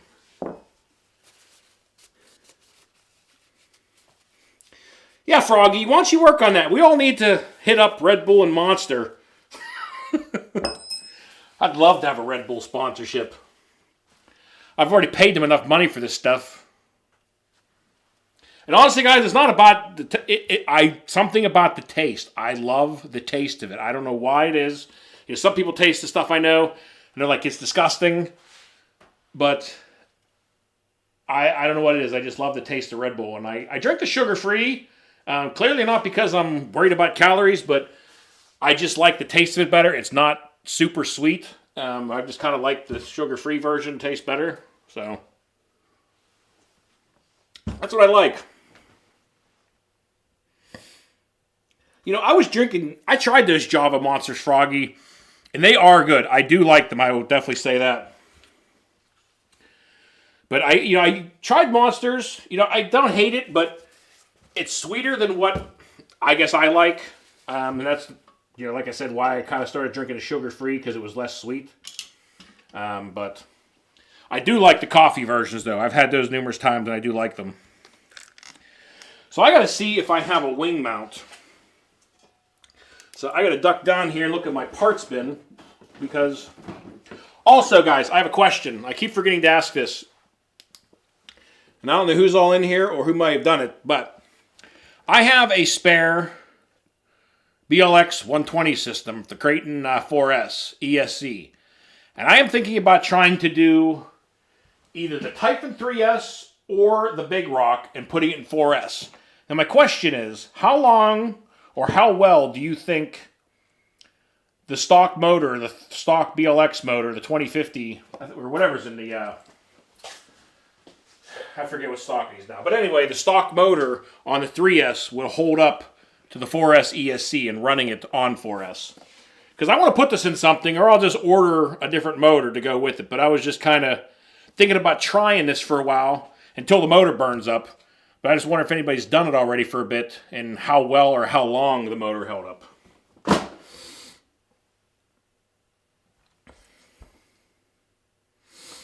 Because I'm thinking about giving it a try.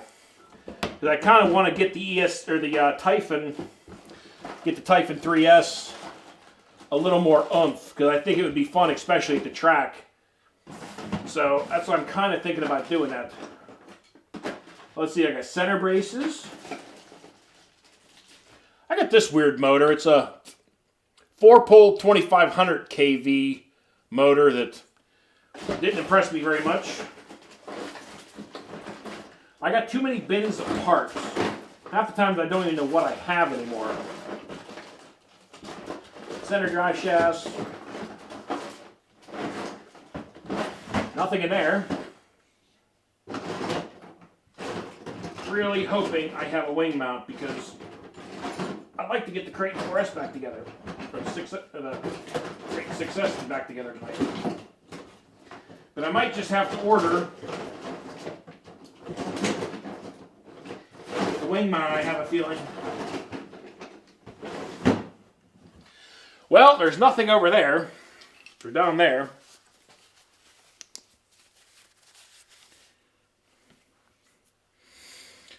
BLX motors and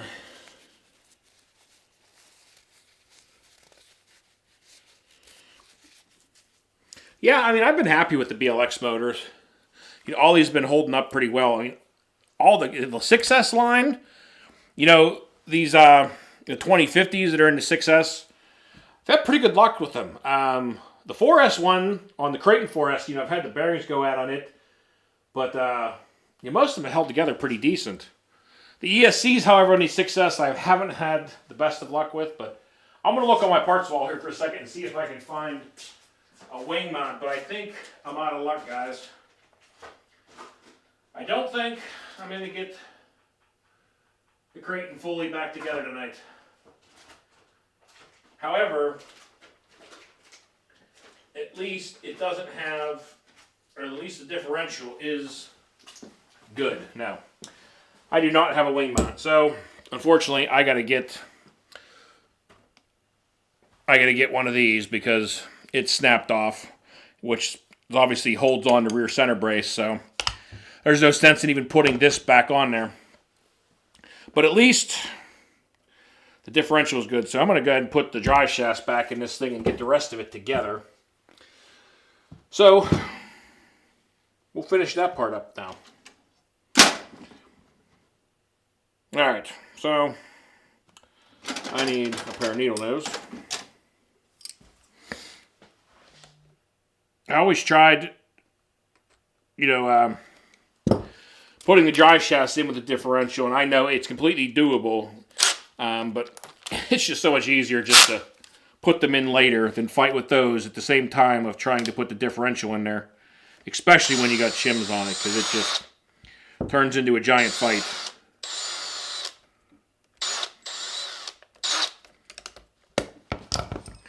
Alright. All these bearings still feel really good on there.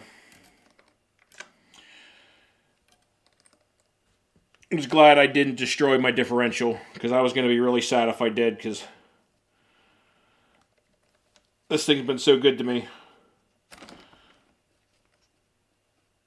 But honestly, I think right now, as far as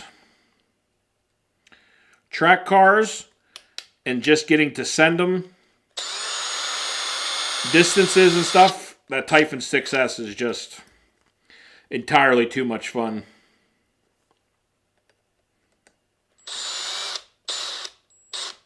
You all have heard the term shit and get. Well, that's exactly what the Typhon 6S does. It just goes.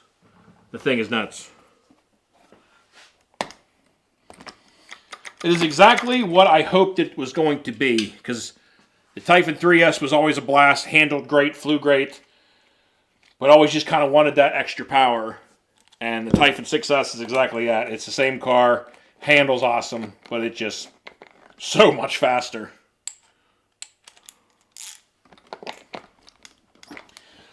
Alright, one dry shaft down.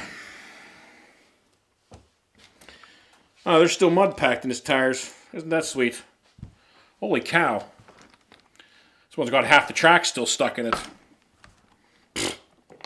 Well, that'll be nice and off balance next time if I don't clean them out.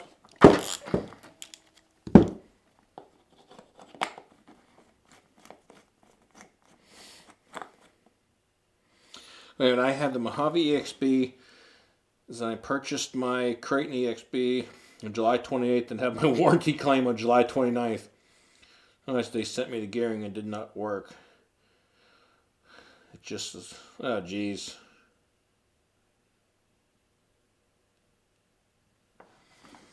Yeah.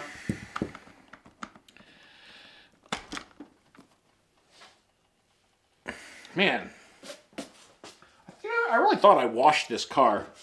But it wasn't that I washed it, because this one didn't get that dirty. This was from, I think, this was some of the weird landings and takeoffs I was talking about. You could see how it's stamped into the ground. There's like a nice straight mud cross across here, because coming out of the bowl, it flew and it came out sideways like that and landed into the hillside sideways and just was stamping the tires in the dirt. One thing, man, that bowl down there, the way the cars fly out of it is so bizarre. Nothing I've have had happen before or dealt with. Like, you hit that thing, and once it just gets to the top of the bowl, it like shoots them out and up. And you can never really predict the direction they're going to go. They just go flying every which damn direction. It's hard to... So we were trying to be real careful because there were some people down there. And never really had any idea which direction the car was going to go once it came out of the top of the bowl. So, I mean, it's probably a good, I don't know, 10 or 12 feet deep bowl that's down there at the new skate park. A lot of fun, though. All right. I have not had any problems with the Typhon 6S diffs yet. They sound good. They sound, you know, nice and smooth. Haven't had any problems yet, but I mean, I've only had it out, you know, a half dozen times so far. You know, I've had it at the track a couple times. I've had it out, you know, some real light bashing. And then I had it at the BMX track yesterday and, you know, really sent it there. But they've been holding up and quiet. I haven't had any problems with them. At some point, if I'm going to keep it more on the bashing side, I am going to put, you know, the hot racing differential case on the back of the Typhon 6S just to help it from twisting and tweaking and causing any problems probably in the future. But not having any problems with it yet. But we got the hoons on it now. I'll take it out and give it a couple speed passes and see what we can get the Typhon 6S up to. And with just gearing, not going to go crazy and different electronics or anything. Just going to mess around with gearing on it and see what we can get with it just for fun. And honestly, I think with the power that thing has when the tune's on, it's probably going to be a lot of fun to drive around too. But, well, that feels much better. Well, I'm happy this thing is, the diffs are good on it at least. Because it was definitely concerning me if there was further problems. But everything else feels good on it. Again, I'm going to just go over the screws. I'll have to order a wing. Or I'll call my local hobby shop tomorrow and see if they have one by chance. It's a pretty common part and it's for all the cars. All the 6S line. So they might have one in stock, but we all know how parts in stock has been lately. At many places, it's just been hard for them even getting stuff in. Between stuff being out of stock or stuff getting lost in the mail constantly, it's been just a total nightmare getting parts lately. Well, the Kraton 6S is back together for that part of it, but just got to get the wing mounted up on it now. But like I said, I'm going to wait to do that until I get my wing mount. But I'm going to take all my bits and pieces here. Find one of my containers. Little bearing containers are great to hold all your screws. Guess I'll set this thing aside. I'll get to work on this when I get back from Florida for some golf. Any of you guys watch golf out there? We'll do...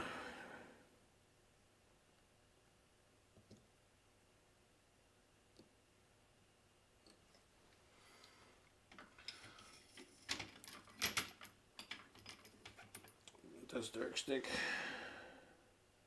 Sorry, I was just trying to read some of the comments here. Alright guys, well, we're going to get the Kraton off the bench here. Try to think what else I'm going to start. I might start working on... What time is it anyway? 7. Might start working on the X-Maxx for a minute and doing a couple of things I want to do to it. I don't think I'm going to be able to do all of the upgrades on it tonight. But the only other thing that's broken besides the Outcast is fixed. The Kraton 4S needs a whole chassis, and I'm not honestly even in a giant hurry to put that thing back together because it's just...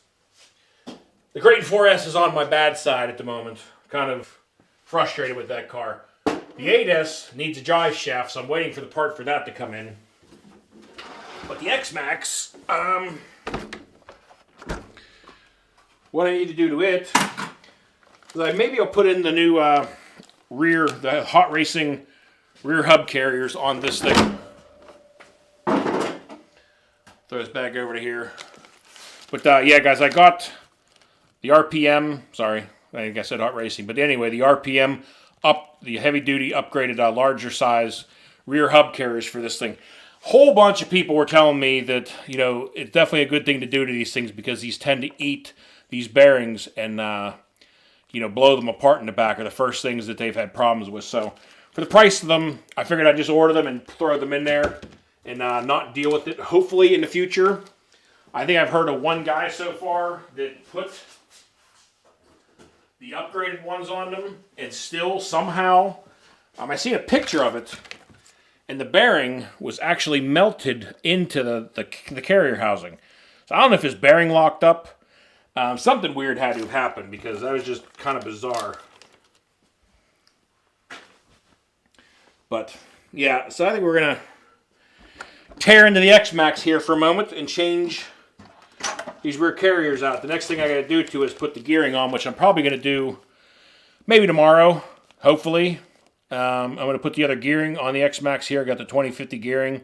We'll throw that in this thing, and I cannot wait to take this thing out because everybody's just saying that it just makes this truck, a whole different animal. It really livens it up, so I'm excited to get this gearing on it. But I'll probably do that tomorrow because honestly, I've never torn the motor or anything out of this thing. I see how it's done. It looks pretty easy. Looks pretty simple, but I haven't done it before, so I'm just going to kind of take my time and mess around with it. Because honestly, I've never had the X-Maxx torn apart yet. So, I'm going to take my time, mess around with it, and see how it goes.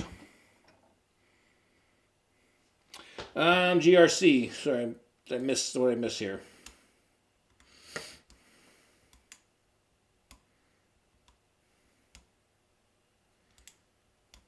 Yeah, that's all I've heard is the stock bearings in these trucks are junk. Do not hold up very well.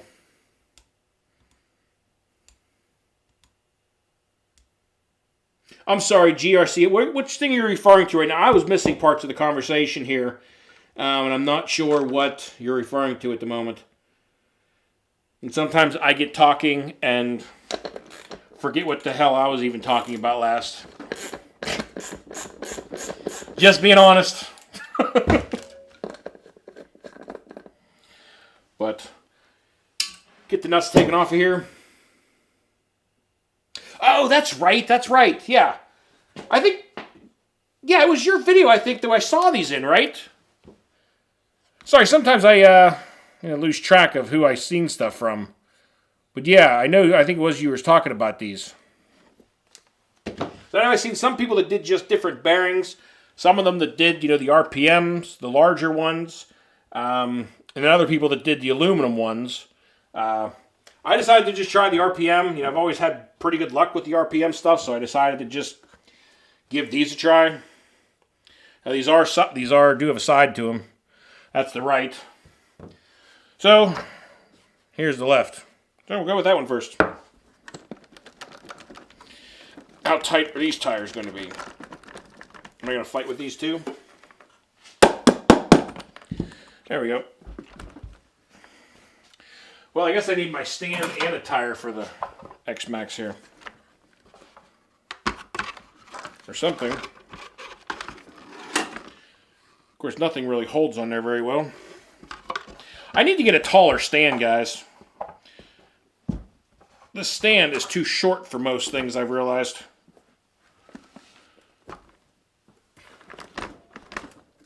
Sorry, I know it's kind of, I'm working the opposite sides here than what the camera is able to hit. I apologize. Yeah, I thought you had the aluminum ones. I was looking around at some of the different ones. Like I said, decided to go the hot racing or the RPM route and see what these were like. But the aluminum one's been holding up pretty good for you so far. In Alden. Whoa! Wait a minute, let me really think about it. It's a crawler.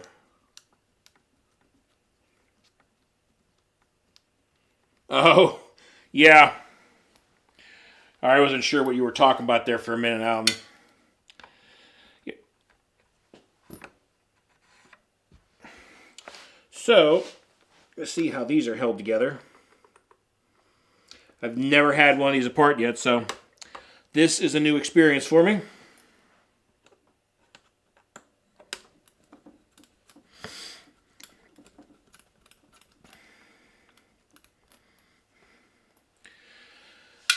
Doesn't look too bad. A weird little clip over here. One tool I gotta get is I think it's a D-ring or C-ring, whatever they call it, spreader. But these are just like I'm not sure what those kind of clips are called. I'm sure Outcast probably knows what they are. But this little clip here that pops in and out, I'm not sure what those things are called.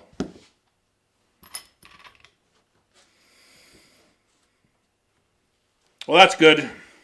I guess we'll see how these things. The bearings they give me with these, they look pretty decent. They look like pretty nice bearings, so hopefully these ones are good ones. They look like some pretty decent sealed bearings. Well, shade tree, I'm not even 100% sure what you're talking about right now, but you just said that's the problem, people having common sense. It seems like too many people in the world nowadays really confuse intelligence for common sense, and definitely a difference between being smart and having common sense. It's good to have both. However, there's lots of people that seem very smart but zero common sense.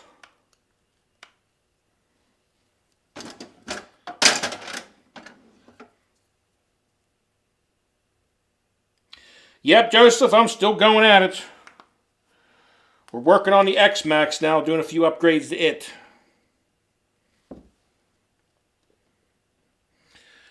Sorry, I'm gonna take the X-Maxx off of the bench here for a second, because I just realized I'm sitting here messing around with this thing, and you guys can't even see what the heck I'm doing. If you care. However, just learning how these things come apart looks pretty simple.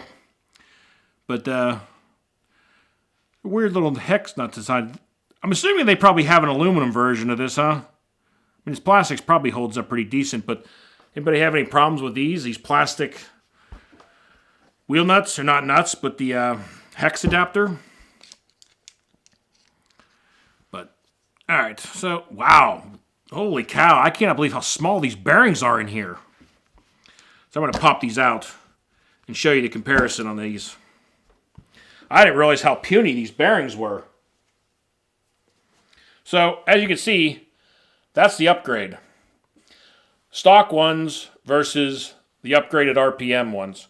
So you get the new housing and the new bearings, which are twice as thick, at least, and way thicker. It's big difference. Huge difference. I mean, they're bigger around overall, too. So you get a lot more bearing size in there, a lot more to be able to distribute that weight and hold up to it. So I would imagine he's got to make a pretty decent difference to him. But we're going to transfer these over to the RPMs. I am on the left one. Fitting there nice and snug. Smooth as butter. Wow, like I said, I'd never seen the X-Maxx bearings, the stock ones. I mean, I cannot honestly believe that they have that tiny of a bearing on a truck this size. I mean, this thing is massive, and to have that tiny little bearing as your main wheel bearing is kind of crazy. Fits your pinky pretty good, though.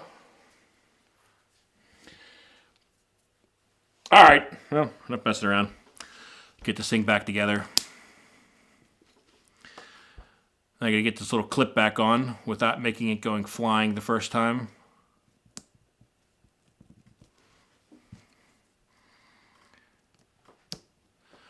There we go. Well, that was easy enough. That's definitely a nice little upgrade. Huge difference in size. So, I'm glad I did those, because I definitely don't see those stock ones holding up very long.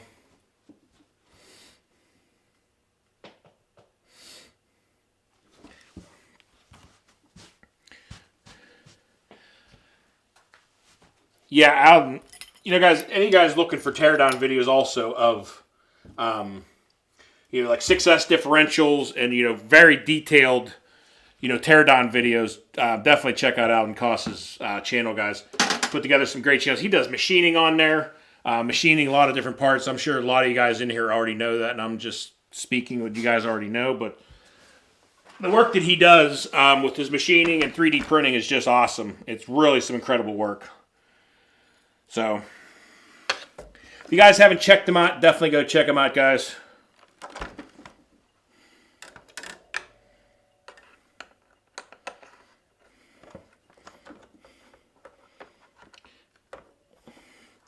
Get these pins back in here. I think they're both the same size.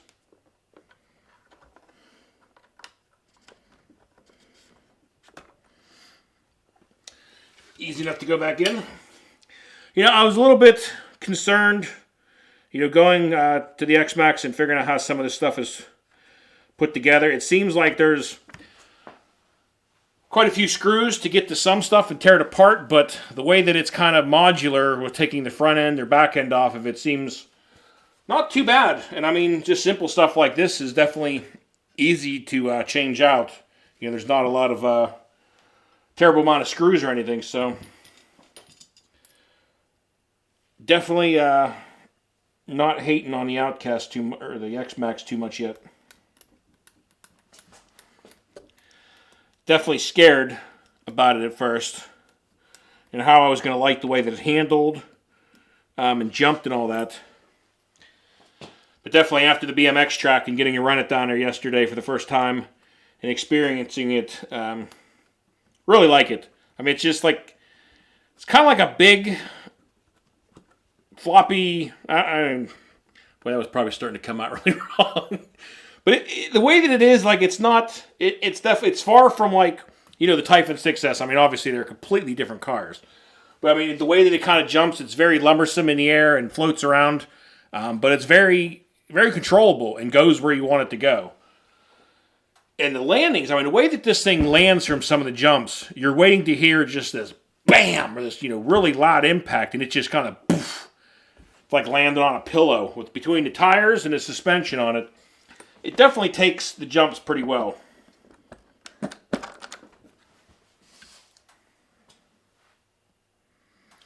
So the nuts do have, I guess, little catches here. I'm assuming. Yep, they do have little plastic catches on the inside to kind of lock onto the plastic wheels.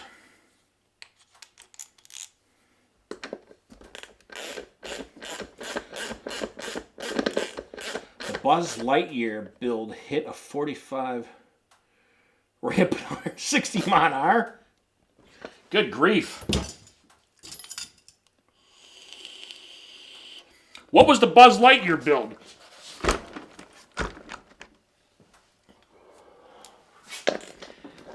I tell you what, hitting any ramp at 160 mile an hour, you got to catch some serious air. I'd love to be able to get the Typhon 6S to, like, even on dirt, you know, 60, 75 mile an hour and be able to hit a ramp would probably be pretty awesome. I mean, I've hit, you know, yesterday at the BMX track, I had it pretty much wide open, but, I mean, it was just spinning like crazy on the dirt, of course. So, wasn't going anywhere near its top speed, obviously. Found this crazy laser pen. I forgot I had this thing. But it, really powerful. You can almost light matches with it. I'm going to blind myself if I don't put it away.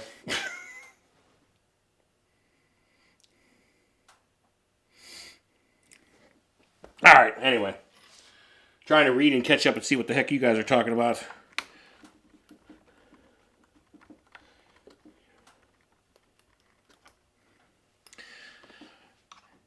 Yeah, a lot of you guys with some of these speed cars, the stuff that they're building, man, is just insane, some of the builds.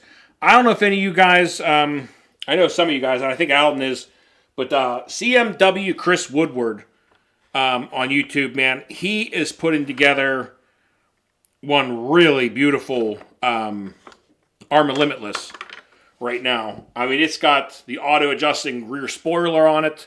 It's just carbon fiber and titanium, pretty much everything. I mean, the car looks pretty crazy. Looks like that thing should be able to fly. Looking forward to him getting it finished and getting some decent weather to take that thing out for a run, because I definitely can't wait to see that thing fly.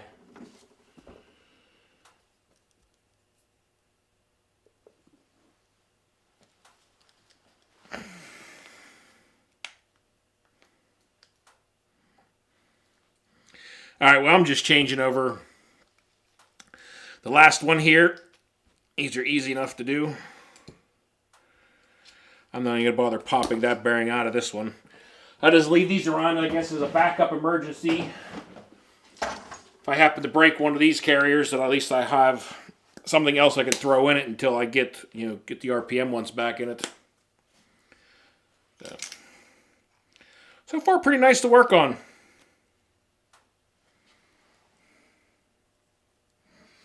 These little clip setups, I mean, hopefully these things hold together and hold up and don't cause problems, but I like the ease of popping these things the way that the axles come in and out.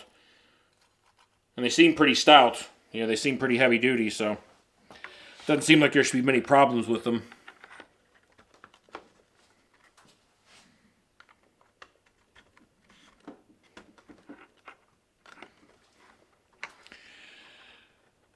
But yeah, tomorrow I'm going to hopefully, I said I have to leave on Sunday for work. I got to go back down to Florida, I said. But I'm hoping to get the Typhon 6S out for a quick little speed run.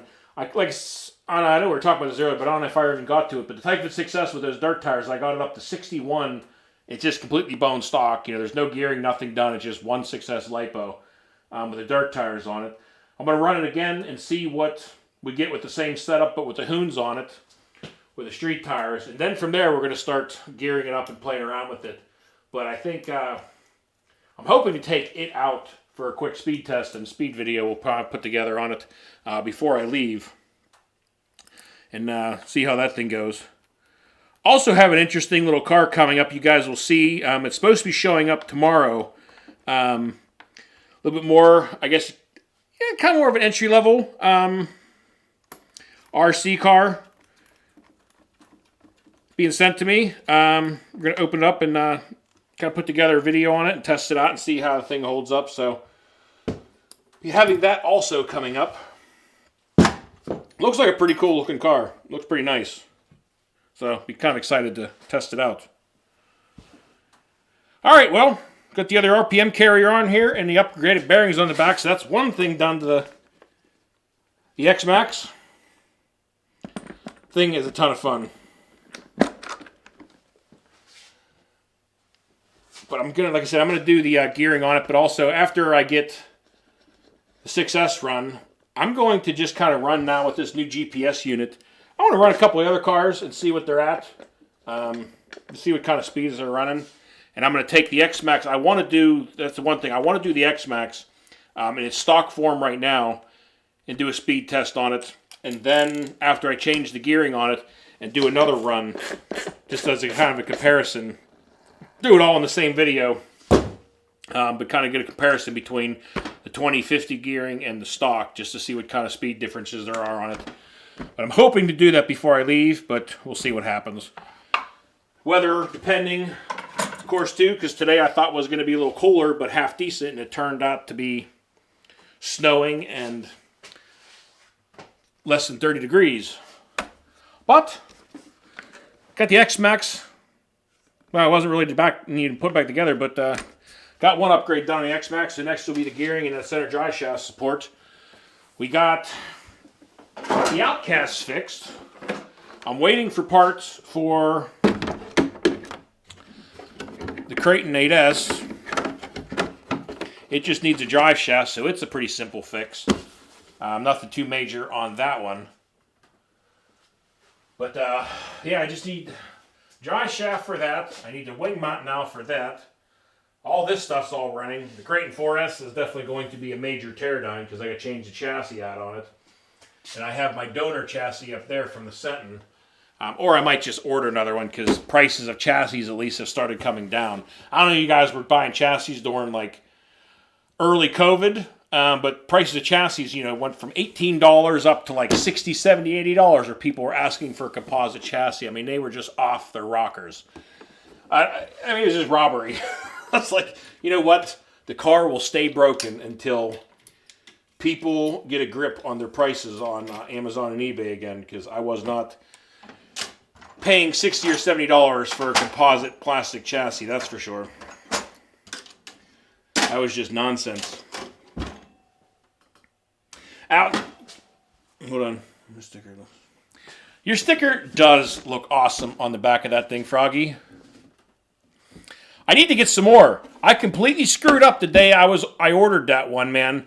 I thought I had this one and 2 of just the Froghead logos. And then after my order went through, I ended up only actually having this one in my cart somehow. I screwed that up. But I wanted to get a couple of just a Froghead I have to get at some point. But it does look good on the X-Maxx. Love this body. This orange, definitely a great looking body. So, one other thing, guys, I want to tell you. I did throw, so I don't want anybody thinking I cheated or something, the Flex Seal. So, I found this gigantic can of Flex Seal, and I put one more, so far, heavy coat of it inside the X-Maxx body. Because the day I did this, it honestly felt kind of light. It really seemed like it needed another coat on there for sure, at least, maybe 2. So I threw another heavy coat on there. I might put another one, but it definitely, it deadened the sound. I mean, it definitely feels a lot better with that extra coat in there, but I'm probably going to do another one because I also coated, where is it? Any of you guys that have the Losi, any of the Losi mini cars knows how easily these bodies break. They're crazy, especially the wing too. But these bodies are very brittle. So I threw one thick coat of the Flex Seal on my Losi mini T body so far. And I'm probably going to put another coat or 2 on this also. And I'm also coating the wing back here just to see if it helps, because these wings are always the first thing to break off of these cars, and it drives me crazy. So I'm Flex Sealing everything. But I'm going to put another coat probably on this and see how it holds up, continues to work. I mean, this thing went down to BMX track before I even put the other coat on this thing. I took this down, down to BMX track, and I mean, I crashed it pretty hard a few times. I mean, really bad. And the body, not a scratch on it. I mean, as far as, the Flex Seal inside, now that the Flex Seal started to peel away, everything looked great. None of the plastic broke, so that was a plus. The body kind of buckled in a couple places. It popped right back out. And the Flex Seal stayed right with it. The Flex Seal didn't detach from the body or anything, so seems to be working pretty decent so far, honestly.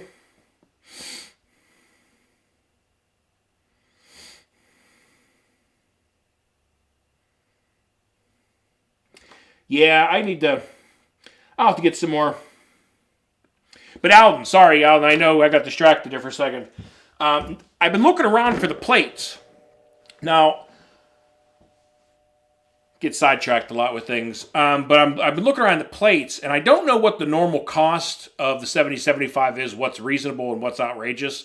The only thing I've been able to find so far is half-inch plates. I haven't been able to find any quarter-inch yet. So I know that you said that that's what the A-arms are made out of, is a quarter-inch would be best. But I've only been able to find a half-inch so far. It was half-inch by 6-inch by, I think, 20. It was either 18 or 20 inches long. And I think that they wanted, I want to say $80 for that piece. 80 or is 120. I was looking at so many different pieces and prices and stuff, but it was either 80 or $120. I know that's a big $40 difference there, but I don't know if that's completely normal price or outrageous price, and how many even pieces or how many A-arms, not A-arms, but shock towers, you'd get out of that piece. But I am looking around. I've been trying to find some different ones and find out who I can get. I need to get your phone number out so I can actually just, give you a buzz and ask you the questions if you don't mind at some point. So at some point, somehow, I'd love to exchange phone numbers with you so I could actually speak with you about this. Because I definitely would love to get some 7075 shock towers and stuff made, for the 6S and some of the other cars, and the Typhon 6S. Typhon 6S and the V4 Kraton, I'd love to get some shock towers made for those things with the 7075.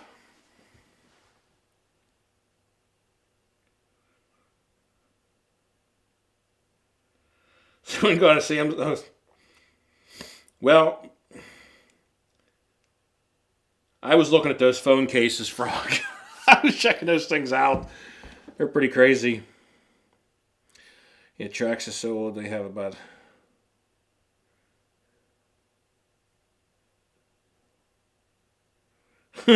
Yeah. Yeah, I know. That's what I'm wondering too, Shady. Like, because I'm trying to buy small amounts where I'm not buying, some massive amount of quantity and ever like a whole sheet, a 4x8 sheet or something like that, or a 4x4 sheet. For obviously for small quantities like that, they're kind of gouging.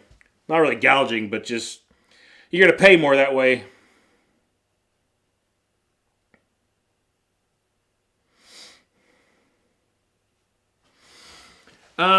Here I'll chat in here and tell you my.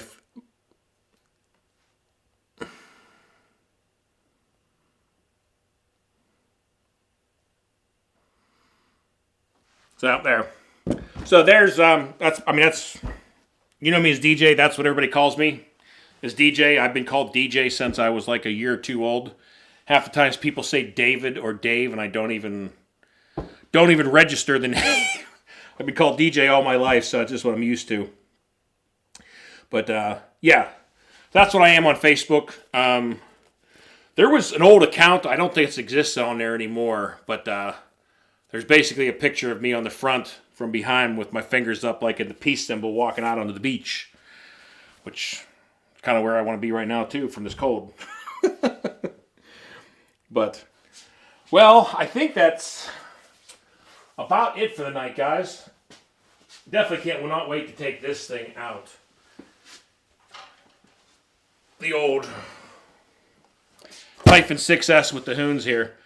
Sorry, I know we've already looked at this, but really love the look of these tires on this thing. This is honestly the first time I put my hands on a set of these tires. And it's amazing. I've really hard. I mean, not hard, but like stiff the tires are.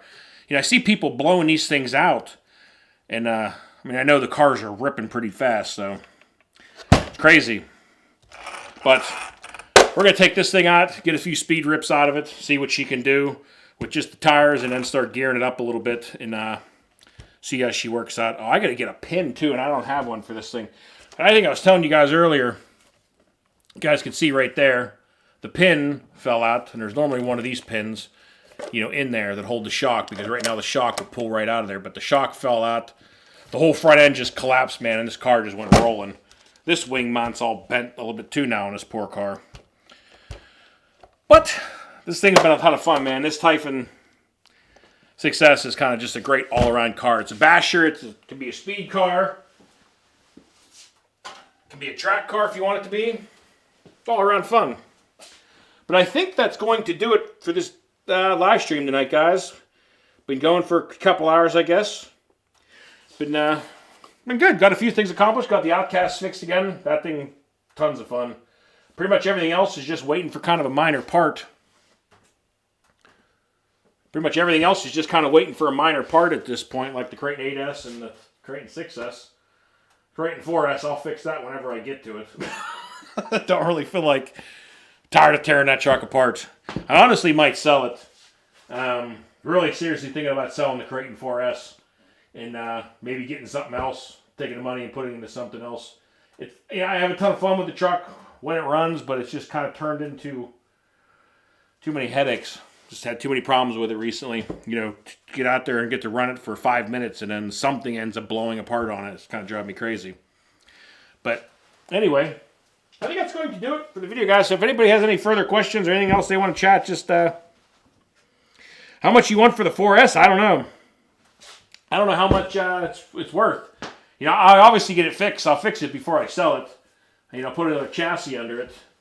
And everything else on the car is solid. It's got almost a brand new set of D-Boots 4S backflips on it.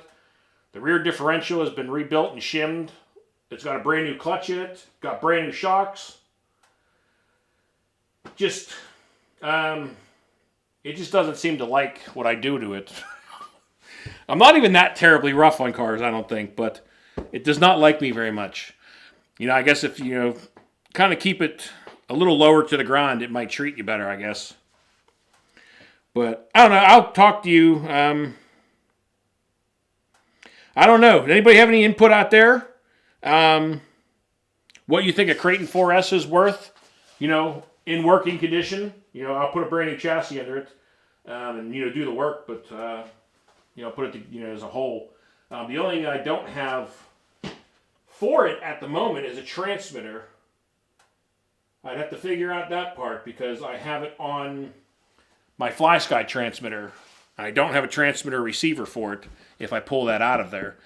And I would give you the transmitter receiver, but I already have that transmitter bound to other cars, so that would kind of be the only problem. 1 million pesos.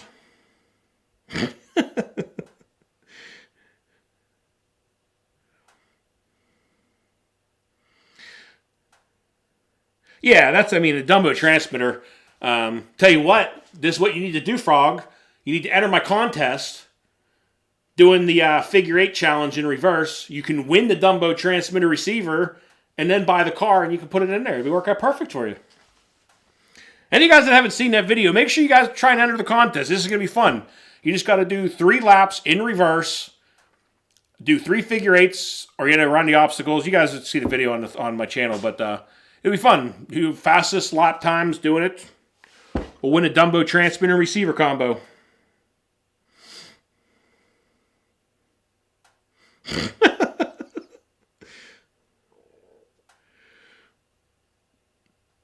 Oh, man.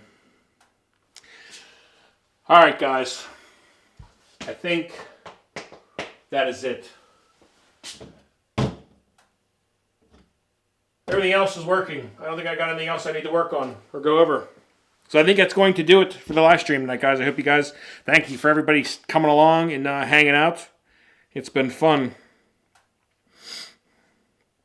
Good parking lot across the street.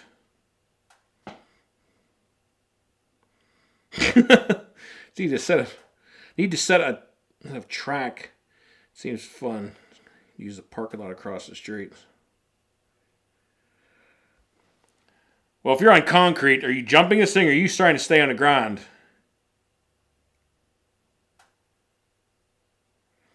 I know. Hey, I didn't burn them. I blew them up. There's a difference. I blew them up.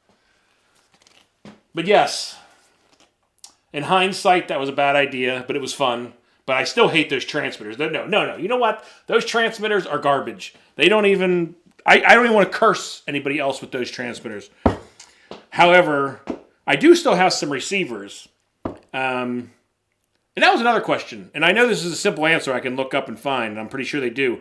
But will the receivers that come in the stock Armas automatically bind to a DX5? I think I've heard they do. But because I still do have a number of the stock Arma receivers that come in the RTR cars. So I've been thinking about trying one of those DX5 transmitters. Maybe one of the rugged ones, you know, to something to take along or something along those lines to, you know, switch out. 60% of the cost. Later, Bruno. Appreciate you stopping by, buddy. Take it easy, Alden. Yeah, that's the same thing I figured, Frog, was that, I mean, it's a Spectrum radio. I don't see why those receivers wouldn't bind. That's the only thing I'm glad I didn't do was blow up the receivers along with the transmitters, because at least I do still have a bunch of the receivers. So if I go and buy a good Spectrum transmitter, that I can just throw those in cars and use them, because that would have been bad.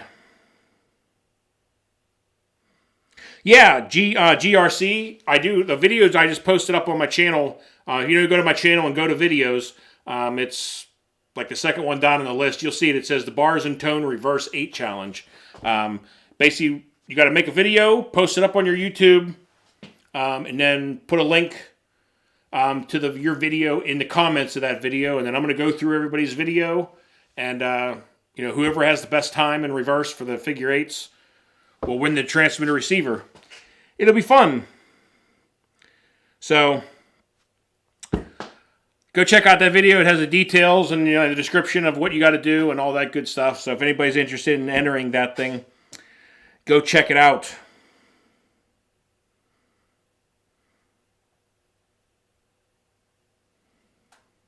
Exactly, Shade Tree. Until next time. And you know what I say? I appreciate you guys all stopping by again. I really do appreciate everybody stopping by and hanging out during the live stream. And it's been fun. Got some stuff done. It's always fun talking to you guys. But I guess that's going to do it, guys. So until next time, y'all be safe. Be careful out there. Peace out, everybody.